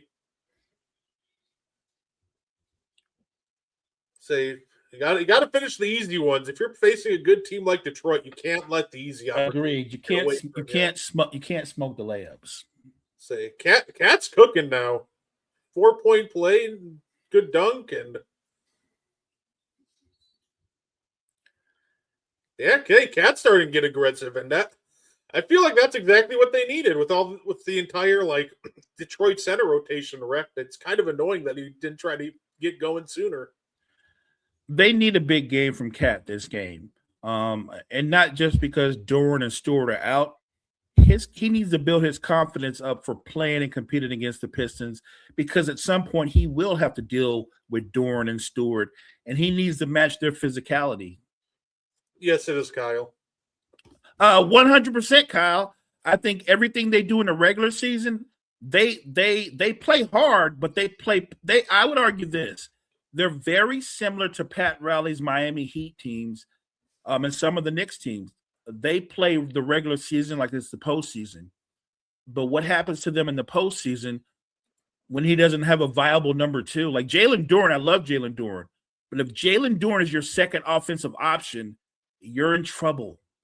That's not enough. You need another person on the wing that can get you 18 to 20 a night consistently. They don't have that on the roster right now. And Duncan Robinson, 8-point game. OG misses the easy 3 on the other end. Duncan makes him pay. And Cat's going to go to the line for 2. I don't understand this either. It's kind of funny. Like the Knicks will literally cover everybody in transition except for Duncan Robinson. The best shooter on the Pistons. Right. Good job. That was terrible. Like Mikal Bridges takes an unnecessary gamble to go for his steal. And in doing so, now he's way out of position to where Duncan Robinson has a check the wind warm up 3. They say the Knicks just got to be a little more disciplined on the defensive end right now. Like find the shooters, and like the Pistons have plenty of non-shooters you can take chances off of and take risks. Facts. But just don't take a risk off the one guy on the court that you genuinely cannot do that with. Right. The one guy you should never leave. Right. Agreed. Say, like, if that was a Sewer Thompson in the corner, yeah, go for that steal. You can recover back to a Sewer without much of an issue. But say Duncan, nah, you can't be doing that. And I think that's another issue with the Pistons that makes them so unique to be at the top of the East. They don't shoot the 3 ball consistently as a team. I mean, you have Duncan Robinson, but outside of him, they don't have a lot of shooting. No, they got to the top of the East off physicality, hard defense, and yes. Points. Agreed, 100% agreed. And don't get me wrong, I love watching them play. They almost have an old school style of play, especially on the defensive end, that they know because they're so physical, they're going to get a lot of fouls called against them, and they still think it's worth it. Oh, absolutely. Like I said, I appreciate everybody who's here in the chat or just passing by. Like I said, we're just having a little fun doing a watch along. You know, the NBA's back, first game off the All-Star break, say on Prime TV. So figure why not?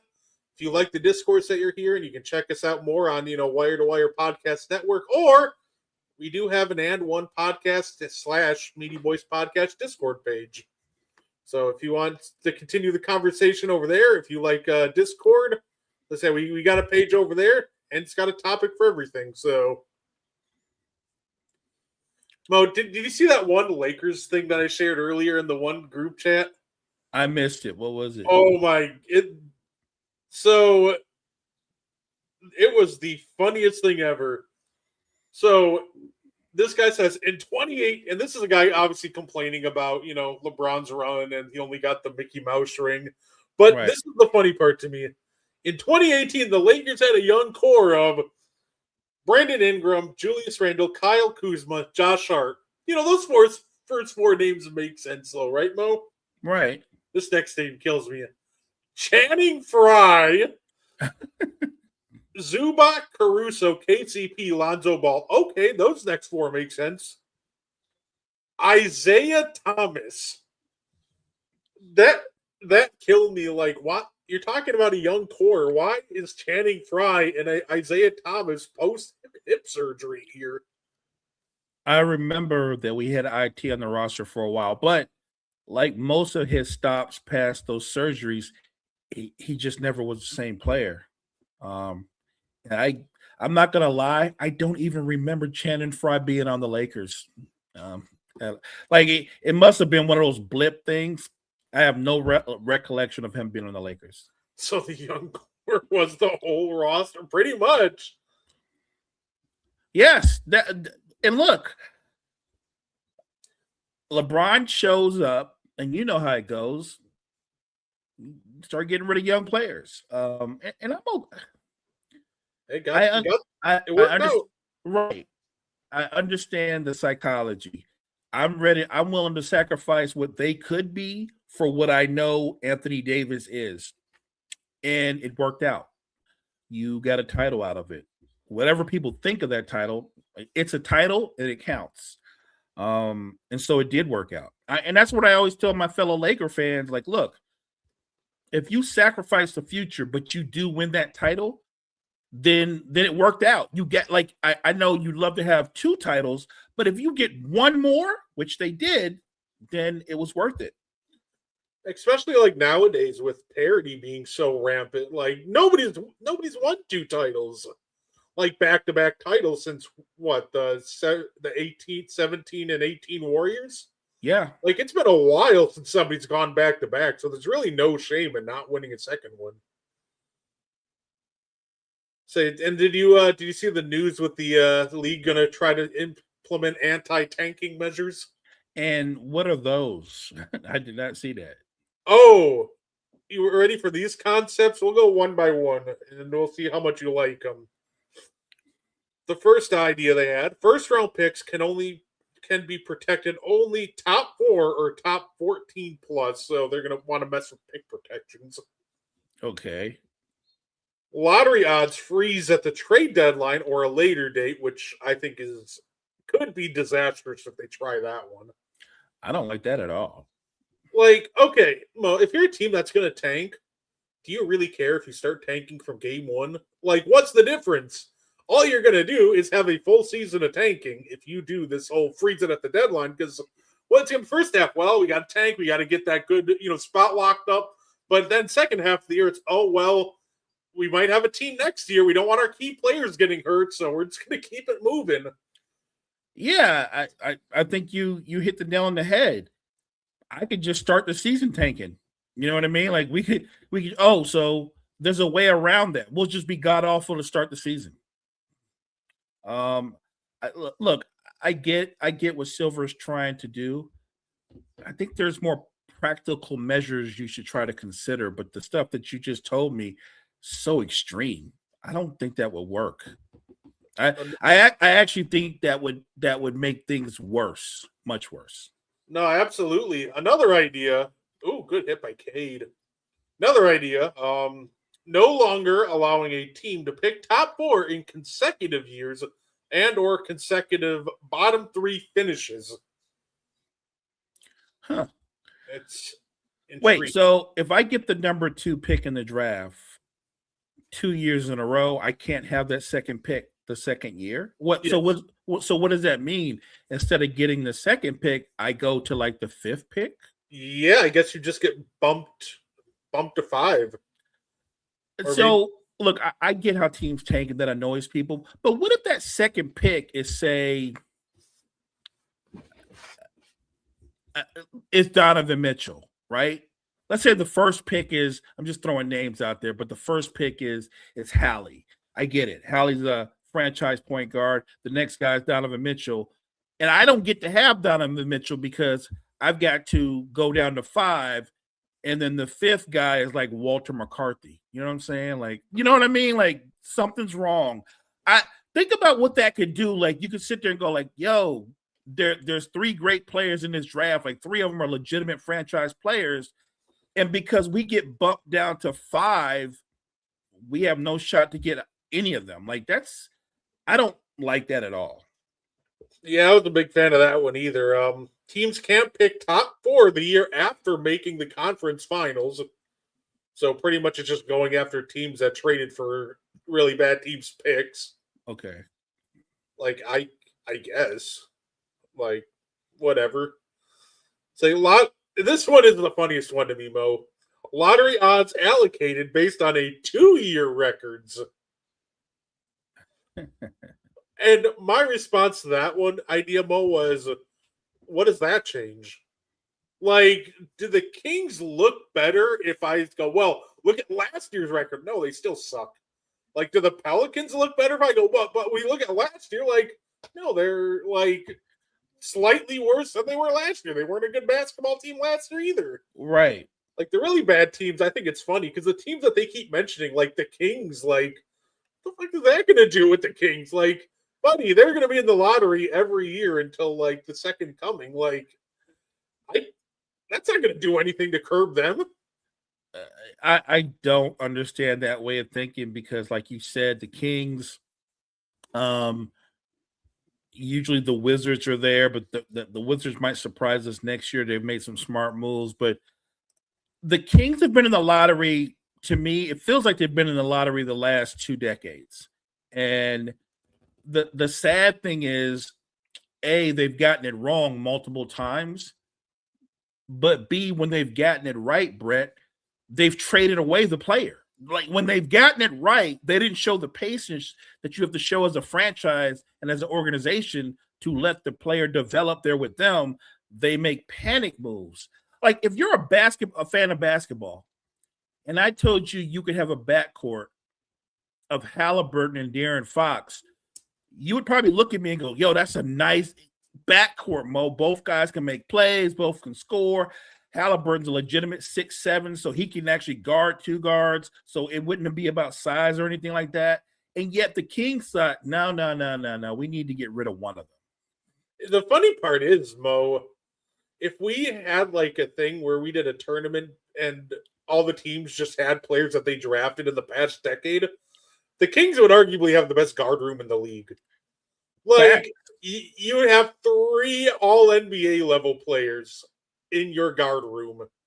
And not many teams can say that. I mean, 3 all-NBA point guards, and not many teams could pull that off because, of course, they drafted, like, IT, and then they drafted, Fox, and then they draft Hallie. Like, they're actually, like, have a good eye for point guard talent. They just don't know how to keep said point guard talent. That's it right there. But and I get their plight, right? Because they're a small market, so they can't have 3 max guys and be a mediocre team. Think about the 2 years ago, they were on this incredible run, but in reality, they just lost in the first round of the playoffs to the Warriors. But that was like the highlight of the Kings over the last decade. You know what I mean? Like, outside of what they did with Chris Webber, they've been very bad for a long time. And before Chris Webber, they were very bad for a long time. And now they're back in a situation where look, this isn't me rooting against Sacramento as an organization, but they look like they're on pace to be very bad for a long time again. I'm keeping this up here for Kyle because I do actually agree with this at the end of the day. I think here's the thing: people are making too big of a deal about tanking. Here's my thing, Mo. Are half of these teams tanking, or are they just poorly run? Like, you cannot convince me that like the Chicago Bulls are tanking.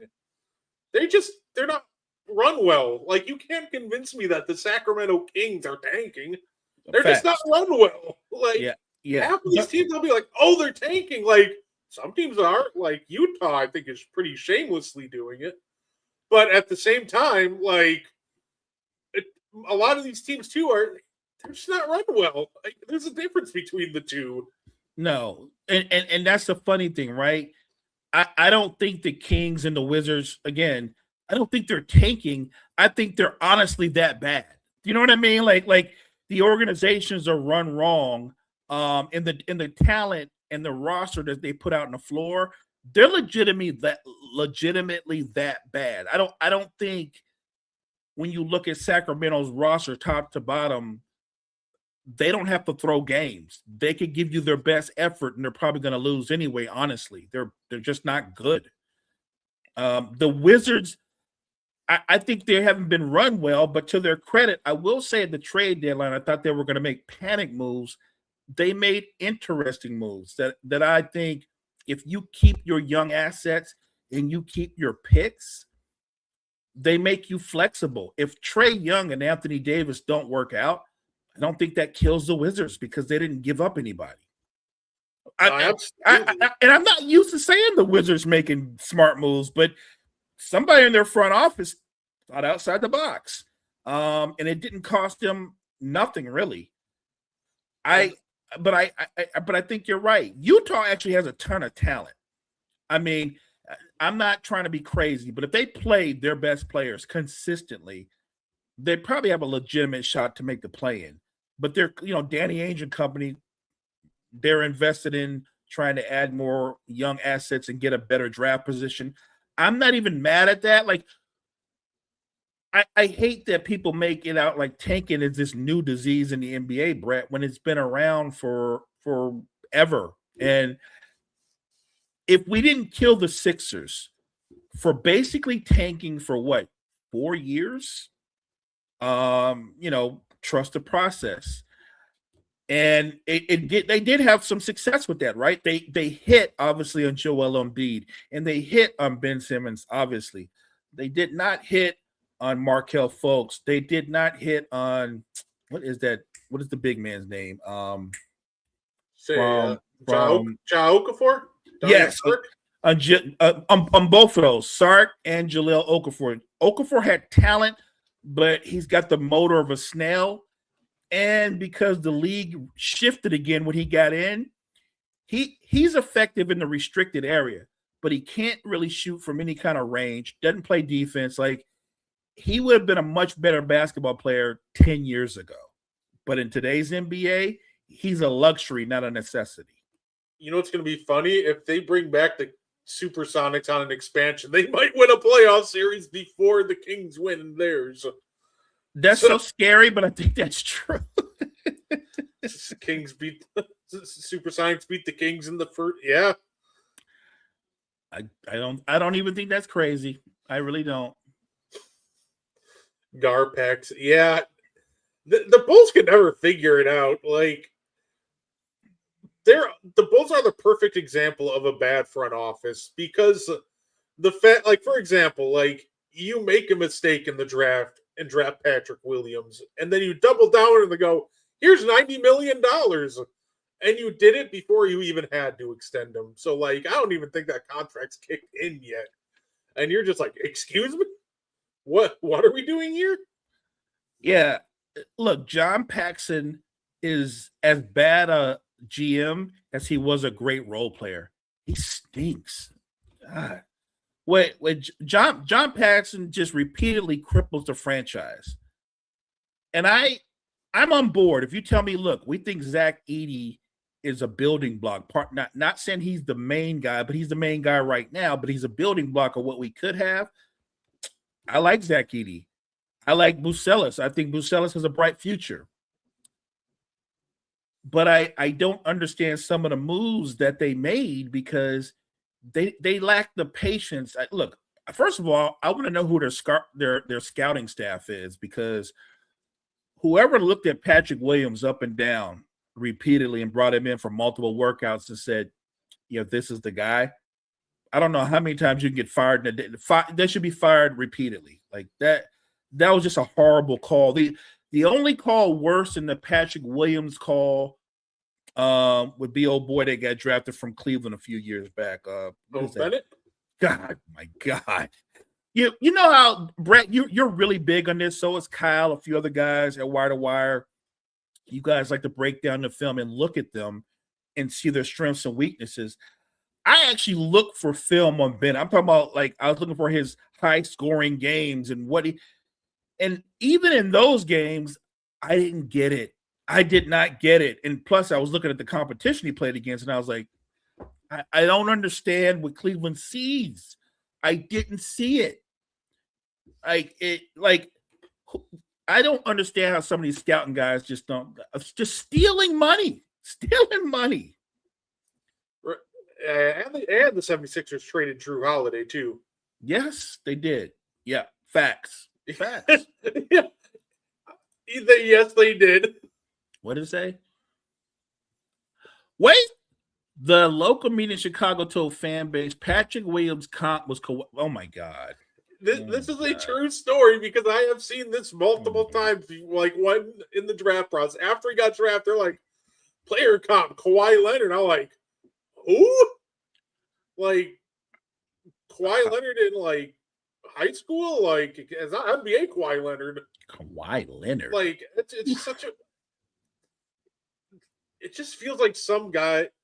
I feel like teams. Okay, I'm trying to figure out the perfect way to phrase this. That's a horrible player comp.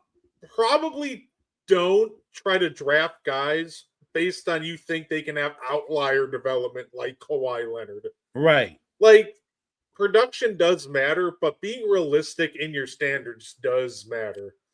Like, how many people have developed like Kawhi Leonard? None. There's a reason why Kawhi Leonard's kind of one in that regard. He is a one-off in my book. And look, the thing about Patrick Williams is, though, I don't get it because Patrick Williams is a power forward. Kawhi Leonard's a wing. I don't get the comp to begin with. And by the way, as a power forward, he's not even a good power forward. He rebounds like a two-guard.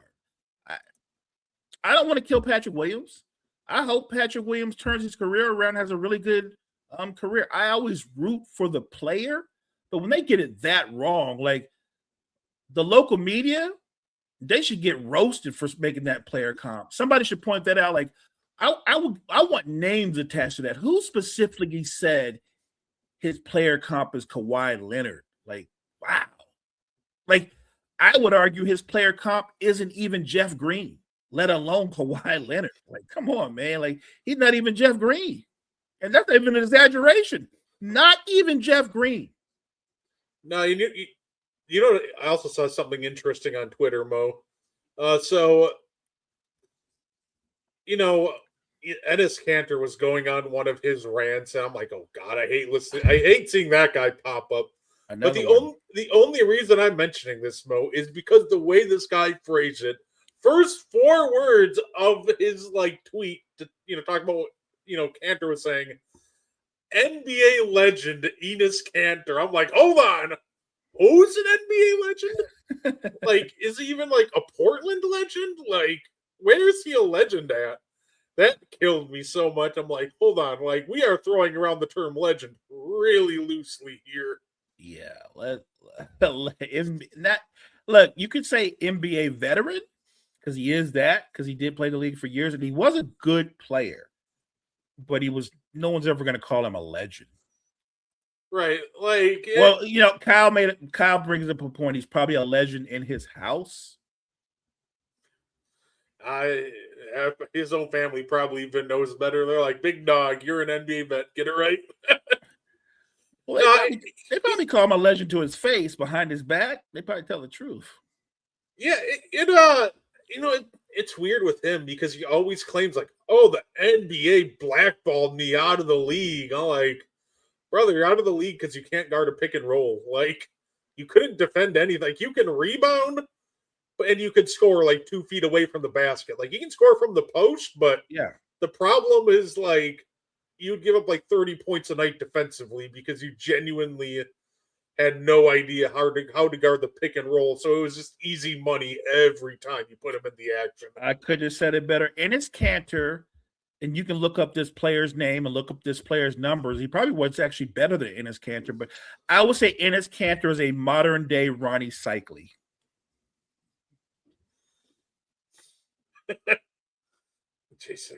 Jason Caffey is a Bulls legend. Yeah, they like to throw around, the media throws around the word legend a little too loosely at times.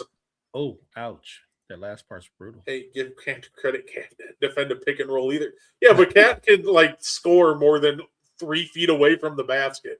That's fair. That's fair. Although Cat has scoring versatility. Cantor just really didn't. He had a post game, but as soon as you pushed him out, that's kind of it for him. yeah.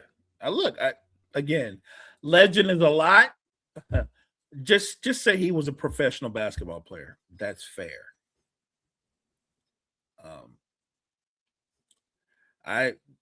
Some of these people, man, they say some wild stuff, but I guess that's the yin and the yang of sports media. We just have to adjust to it to some degree. No, Yeah. absolutely. Look at this game right now. The Pistons are in complete control, 90-79. Look, the game's far from over, plenty of time left, but they just kind of they know how to grind the Knicks down. They just wear them down. If Cantor's a legend, then Scalabrini is a Celtics legend now. I actually would accept the Scalabrini one more than the Cantor one because if nothing else, Scalabrini's got a cult following. He does. Scal's got a cult and he's got a really big personality, especially when he came with the Red Mamba. I love yeah. I love that. I respect him for doing the scallenge, for finally showing like people how big the gap is between NBA players and real people when Oh yeah, I've seen a couple of those games, and yes, there's a big difference. Yes, yeah, he just works everybody. I'll be like, here's the D1 player. Yeah, final score is 11-1. Like, oh, nice. I saw a post that was you got a chance at $1 million. Who are you trying to stop? And it gave you the options of say Ant, Jalen Brunson, or Shea or Luca. I'm like, I don't think there's a good answer. Look, if they're really going full bore, I'm not winning $1 million. Right. I guess so you're just telling me I'm not getting the million is what you're telling me. Like it's you guarding them one-on-one. I don't think the best thing I could do is foul them and frustrate them to where maybe they take a bad shot. I don't know, but actually stop them. Realizing, Brett, to start with, they're probably going to have like a good well, maybe not Brunson, but everybody else is going to have at least 2 inches or more on me to go with their athleticism and skill. Like, and everybody you named, you're not stopping them. The best defenders in the current NBA don't stop the guys that you just named. Right? You gotta give me a better shot. Like, tell me, can I stop Jackson Hayes? You know what I mean? Like, I think I got a shot.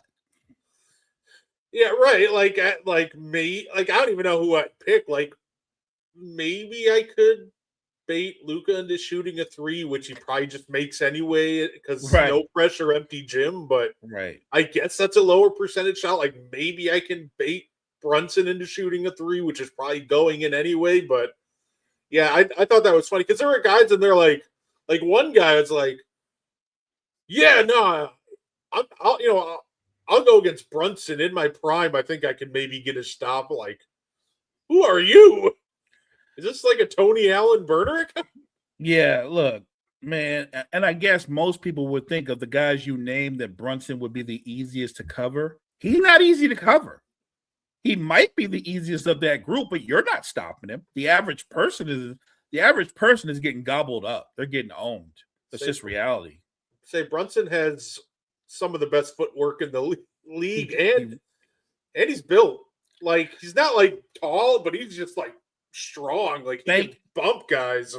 Thank you. And I think that's what people forget when they say, well, he's small. I'm like, no, he's not. He's not tall, but he's definitely not a small man. If you look at Jalen Brunson, he looks like an NFL safety. This cat going to get back into play. There we go. So I'm shocked that there's been a lot of physicality. I'm shocked we have had no technicals given out. Refs are letting them play. Normally in this NBA, a game like this, both teams would be shooting upwards of 25 or more free throws, but they're letting them play. I do like that the current NBA, what they do is once the playoffs start, they adjust for a lot more physicality. I think they found a happy medium to where they don't call every touch foul. No, absolutely. Yeah, Brunson's frustrated. That was a nasty block. Steve Kerr will go to Rucker Park and score 50 on the best play at the park.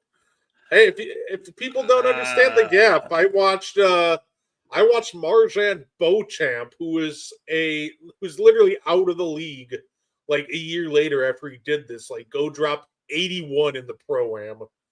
And obviously the Pro-Am has other pros like D1 players. Yeah, Beauchamp just went in there and dropped a casual 81.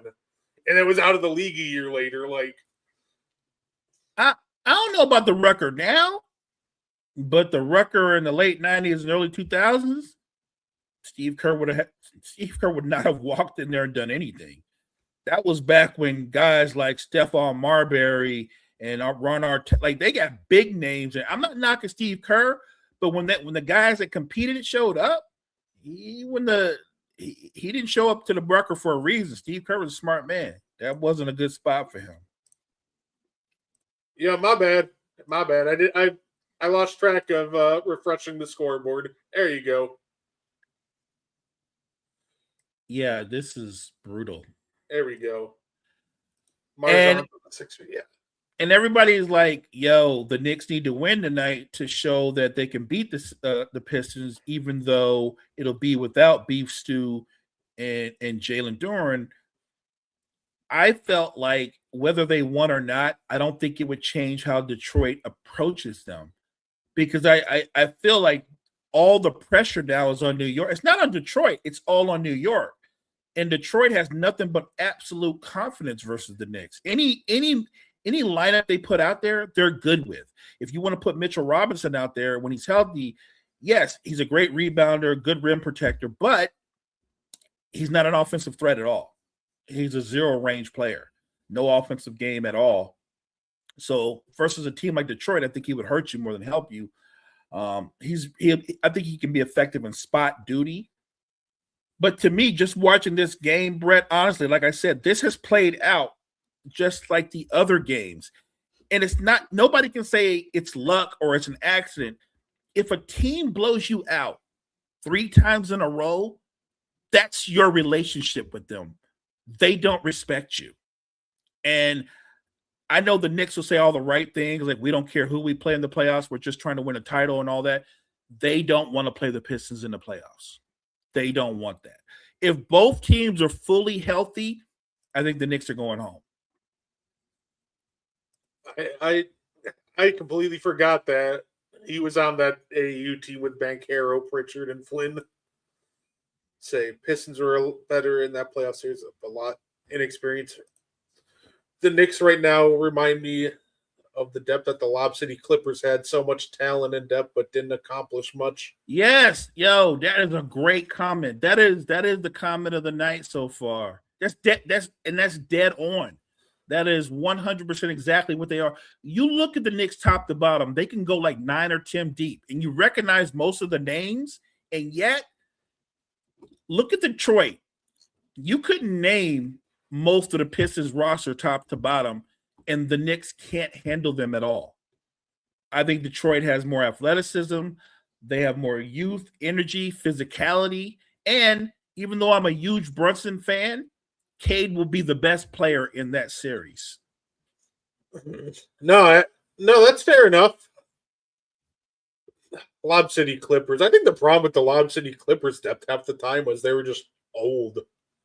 Like they would get guys who were quality players that maybe they had a good year, but when I'm looking at your backup small forward, it's like I'm trotting out, Jared Dudley and guys like your backup four is Ryan Hollins. Like it's guys who are like solid vets, but as soon as you got to the end of the season, they just looked completely gassed once the playoffs started. They did. I mean, I get what you're saying, but they did have a few teams where really were loaded. Like you're like, yo, absolutely, they have everything. And so that goes back to the conversation I started earlier about Chris Paul. Every time Chris Paul lost in the postseason, it wasn't because of injury. There was a couple of times he lost because of injury, but most of those seasons with the Clippers where they couldn't get out of the second round, that wasn't about injury. That was just about that team and that core coming up short. Like, Brett, you and I talk about this one series, this one game in particular, all the time. We joke about it. The Clippers have the Rockets dead to rights. They're blowing them out. They've got a lead. James Harden is on the bench. This series, this game 7, it is a wrap. And here comes Josh Smith. Who else? It was nothing but reserves. And they blow the doors off the Clippers. This is what Chris Paul on the floor, DeAndre, all their guys. And they lost that game and that series. And James Harden didn't do anything. Yeah, it's one of those things where Pistons are going on another run. Yeah, it's one of those things with the Clippers. They definitely had talent. I'm not trying to say that. I think half the time it just felt like on top of the core coming up short, it almost felt like also at the same time they just kept getting outcoached in every series. That part I agree with. And so I get it. When you're a franchise like the Clippers that had minimum success at most, it's weird that the Lob City Clippers are like them. It's like their signature run. Because the Clippers had never been that relevant over that long a stretch of time ever. And look, that's primarily because of Chris Paul and Blake Griffin, DeAndre, but Chris Paul was the engine. So this is in no way me not saying how great Chris Paul was. I guess what I'm pointing out is winning championships isn't easy. And No. it doesn't matter if you have a loaded squad. That doesn't mean by default y'all going to the finals. They don't play out that way. That's the beauty of sports. I remember one series they were playing the Grizzlies. This is your Grizzlies with Tony Allen and Zach Randolph and prime Mike Conley. And the Clippers were up 2-0. It looked like they were going to sweep. That's how dominant they were in those first 2 games. And the Grizzlies went on to win the last 4 games. They beat the Clippers in 6. And it was primarily because Mike Conley had a series of his life and he played Chris Paul even. Yeah, no, that Clippers team, like I said, they definitely had the talent to win it all. I'll never deny that. They were a weird team. Like I said, it felt like sometimes the depth was old and got tired, and when they finally had the right teams to win it all, then they would they'd blow leads to bench lineups and they'd get out coached in a lot of series. It was always like something slightly different. And it was always so entertaining to watch. Is it this is like low-hanging fruit, but I guess some of that we can blame on Glenn? Oh, absolutely. Oh my gosh, yeah. We all know he ain't making any good in-game adjustments.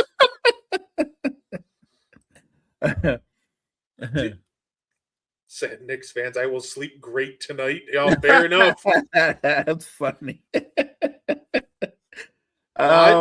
Yeah. I remember the most hilarious series to watch with Rivers was actually, I think it was like the last year he made the playoffs with the Clippers. I think it might have been the bubble or the year before that. But no, it was watching them get brutalized down low. I believe they were playing Denver. And watching them get brutalized down low and continuing to run Montrezl Harrell minutes, even though Montrez is getting murdered down low. Oh man. Like it was so confusing to watch. I'm like, dude, just you got to run Zubac heavy minutes here. Like you can't be doing this whole Trez gimmick. But he just kept running Trez. And it's like, well, yeah, you're getting blown out in the Montrezl Harrell minutes. Good job, Glenn. I guess. Was that not you because you would know this better than me? Was that not the year Montrezl Harrell was 6th man of the year? Yeah. He had this amazing. Matter of fact, he had like 2 or 3 really amazing back to back. He was just terrific as a 6th man. But I thought that series, and I'm glad you brought it up. That series exposed Montrezl Harrell's kryptonite because the struggle was when he was on the floor.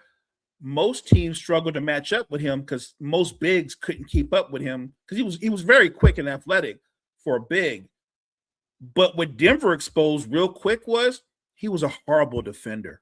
And even though he had really good footwork on offense, he did not slide them puppies on defense. I literally think that showing was the beginning of the end of Montrezl Harrell because he came back the next season and then his role was diminished. And then the very next season, he wasn't on the same team. And Montrezl, I feel like he was out the league like within 2 or 3 years after that. Like Montrezl Harrell's not an old man. I mean, maybe now he's maybe in his early 30s or whatever, but his career, I mean, just gone that fast. Yeah, and like those that's like high energy guys that didn't particularly defend really well and could only finish around the rim. Once the floor started to get space, those guys started to get like out of the league really quick. Another guy in that same mold, Kenneth Faried, the Manimal. I'm glad you read my mind. This is why we do this show, ladies and gentlemen. My partner sometimes reads my mind. Exactly. Kenneth Faried was basically Montrezl Harrell before Montrezl Harrell.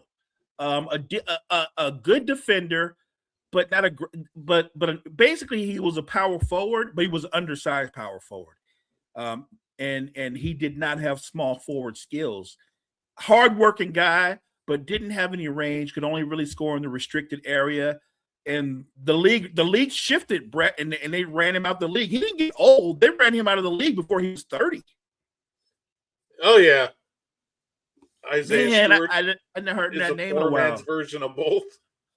I think Beef Stew is a combination of them, but to Bickerstaff's credit, he plays him in really smart spot minutes because he brings another level of athleticism and physicality to them.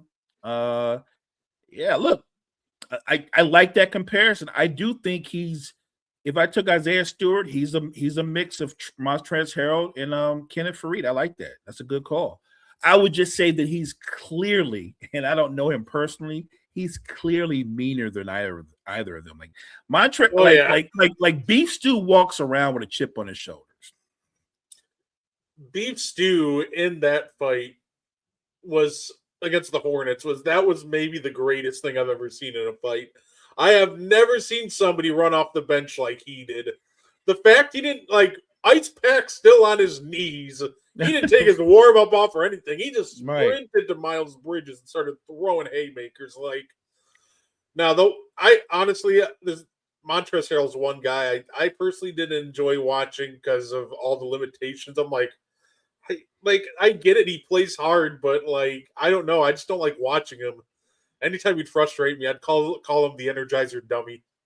Because I'd watch him blow so many rotations, in the most stupidest ways defensively. I'm like, God, this guy's so full of energy, but he's so dumb, and I don't get it. Like I said, I respect Trez. Shout out for the great career, but he was the one guy that I would just get so frustrated watching. Somebody just pointed it out. Stewart is basically, I think Kyle's right. Stewart is their Charles Oakley. He is their enforcer. He's a tough guy, but I don't want people to think he's a stiff. Isaiah Stewart is very athletic for his size, and he is effective in the restricted area.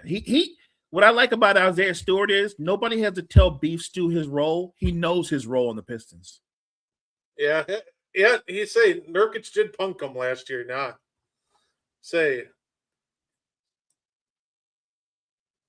Where was it? Yeah, Reed Dion said that earlier too. I mean, look. I'm just saying.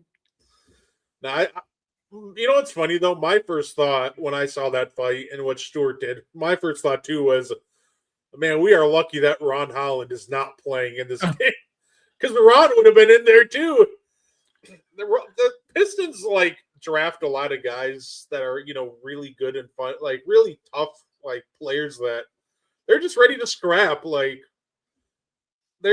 try to almost draft toughness, and it shows itself when you get guys like Ron Holland's never back in. Ron Holland's always ready to throw hands. Like Beef Stew's always ready to at least try to do something. It seems.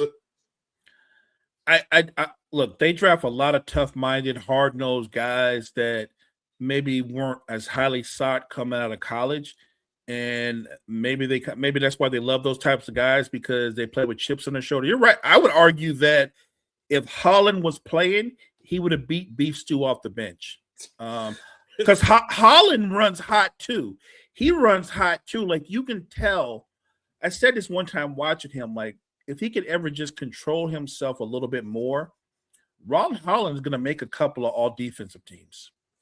I was going to say those two would have been like the brothers of destruction. They'd double choke slamming Bridges through the announce table. By the way, I want to give a quick shout out to congratulations to Chelsea Gray for winning the 1v1 Unrivaled Ladies Tournament this year. Oh, congrats. I actually watched that. I love the intensity of it, especially the game against, I think it was her and Paige Buckets. That was crazy. Yeah, I'd say her and Kelsey Plum had that fun game that Kelsey was hot once. They called that foul on her to end it. Anthony Mason would have, Mason was different. I give you that. He was different. And he was skilled and different. Like Anthony Mason could have played in today's NBA.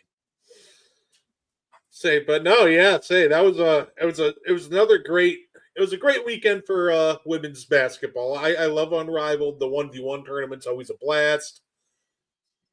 I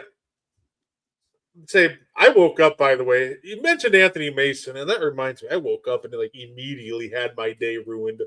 Because I wake up and you know what the first thing I see is? What's that? It is the anniversary of the Ray Allen trade for Gary Payton. I'm like, oh, I hate everybody for telling me that.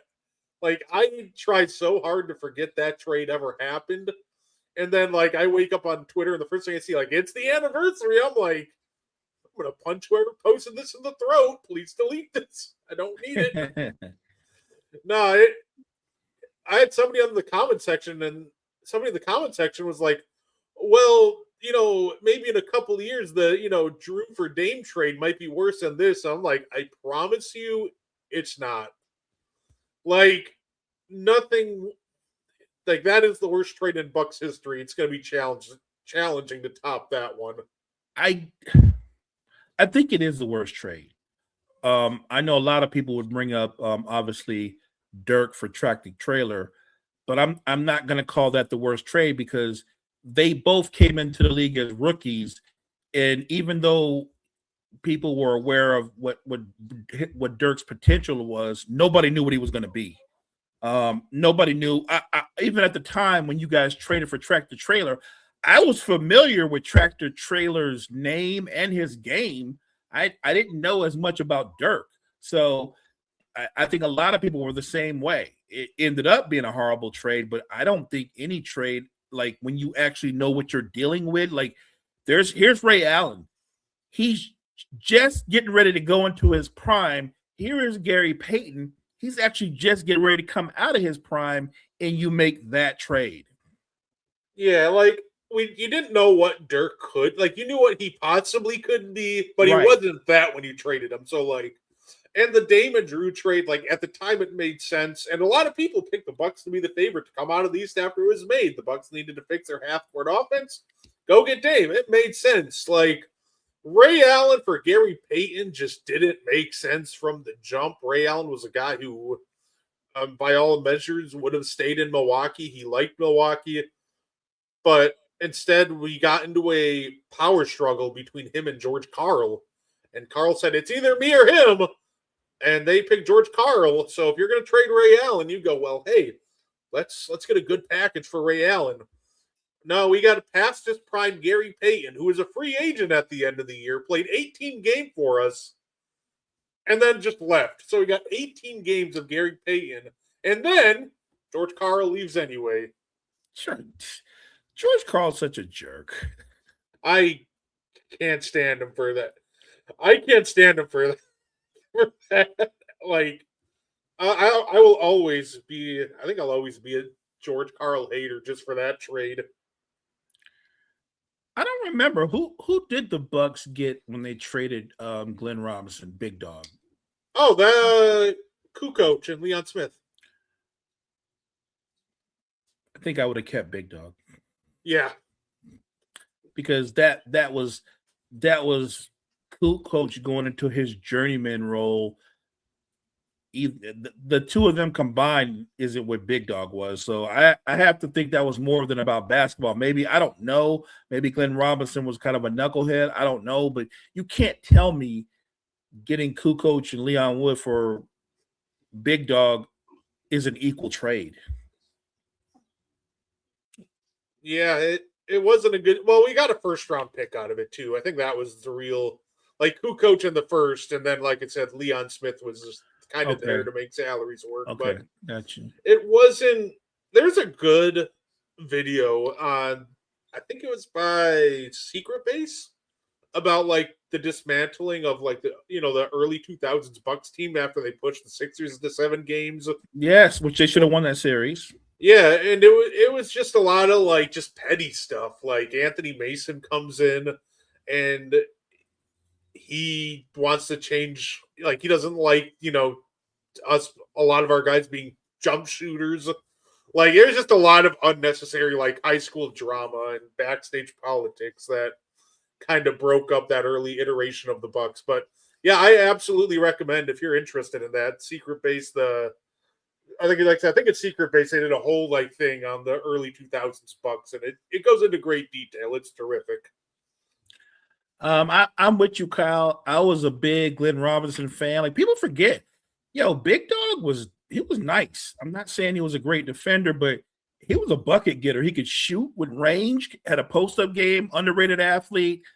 I was so big on him, and I won't forget this. This is was it a playoff series? Yes, they're playing Orlando, and T-Mac makes it his mission to guard him. And he just shuts Big Dog down, and he starts calling him Puppy Dog for the rest of the series until the series was over. But yeah, I remember that. By the way, there's no shame in T-Mac outplaying you, because T-Mac was a hell of a player before he got injured. Here we go. Here you go, Mo. Jamal Mashburn or Glenn Robinson? So I'll do it this way. Mashburn is a better all-around player, but if I'm looking for a small forward that can get me buckets consistently on a nightly basis, I'm going to go with Big Dog. Mashburn it's weird because he was a huge scorer in college. He got to the pros. I think he had a couple seasons where he dropped 19, but he wasn't really that big a scorer in the pros. He did a lot of things really well. And you can't say his career was a bust, but I don't think anybody thinks Mashburn had the kind of career that people projected him to have. If I had a choice between the two, I would take Glenn Robinson. I'm more of a Big Dog guy myself. Obviously, I might be slightly biased by being a Bucks fan, but right. I think the big difference is like what you touched on. I think Glenn just did a lot of the little things better than Jamal Mashburn. I think Mashburn was like the better pure scorer between the two, but I think, Big Dog was more well-rounded. So, like, I personally am more of a Big Dog guy, but I also think that Big Dog just kind of complemented like a lot of the teams that the Bucks had. So, like, for my Bucks, like when you already have scorers in like Ray Allen, like, Glenn Robinson could slide in and be your number 2 scorer occasionally and do a lot of the little things well. But that's why it's so frustrating. I probably will look up that is it a documentary or is it just somebody that put together something about how they broke up the 2000 Bucks? Because to me, that team, you keep Ray Allen, and yeah, you might change some of the guys around him, but there was a time when Ray Allen was good enough to be the best player on a title contender. Do you know what I mean? Like that people forget that. I know they if you came late to the dance, you remember the guy that was a catch and shoot guy with the Celtics. That wasn't Ray Allen. Ray Allen used to break people down off the dribble and dunk on people's heads. He wasn't just a jump shooter. And I would have built around Ray Allen. If him and Glenn Robinson weren't getting along or there was something wrong with the chemistry, I'm keeping Ray. I'll move anybody else, but I'm keeping Ray. Yeah, if you literally just go on like YouTube and type in secret base Bucks, you'll get the it'll pull up the video for you. It's like how the Bucks scrapped contender and then refuses to rebuild. Yeah, no, absolutely. It's like I said, secret base has just a lot of great like guys covering. UConn Ray Allen was different. Yeah, facts. Man, I remember those battles between Ray Allen and AI. Like the I feel like sometimes college basketball lacks that same intensity. No, absolutely. Yeah, so that does it. The Pistons win comfortably, 126-111. The game really, the Knicks had their chances. They cut the lead down to 2 at one point, but it really feel like the nexus, like turning point of this game, Mo, was that missed lob. Yeah, like big play. They mess up on the alley-oop. They don't convert the point-blank look. Duncan Robinson hits a 3 at the other end, and they never got close again after that.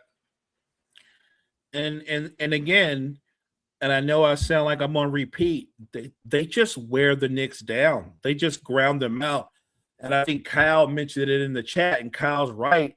The Pistons are too athletic for the Knicks. They are. They just wear them down with their athleticism and their depth and their physicality. And I can't just say, well, the Knicks got to play harder. Like, I think the Knicks play hard. I just think that the Pistons are a terrible matchup for them. No, absolutely. But that's what we had for you today. Like I said, if you want more and one content, you can check us out on Wire to Wire Podcast Network, or like I said, we did make a Discord for the And One Podcast and Meaty Boys Podcast. So, like I said, if anybody ever wants the link, you can always I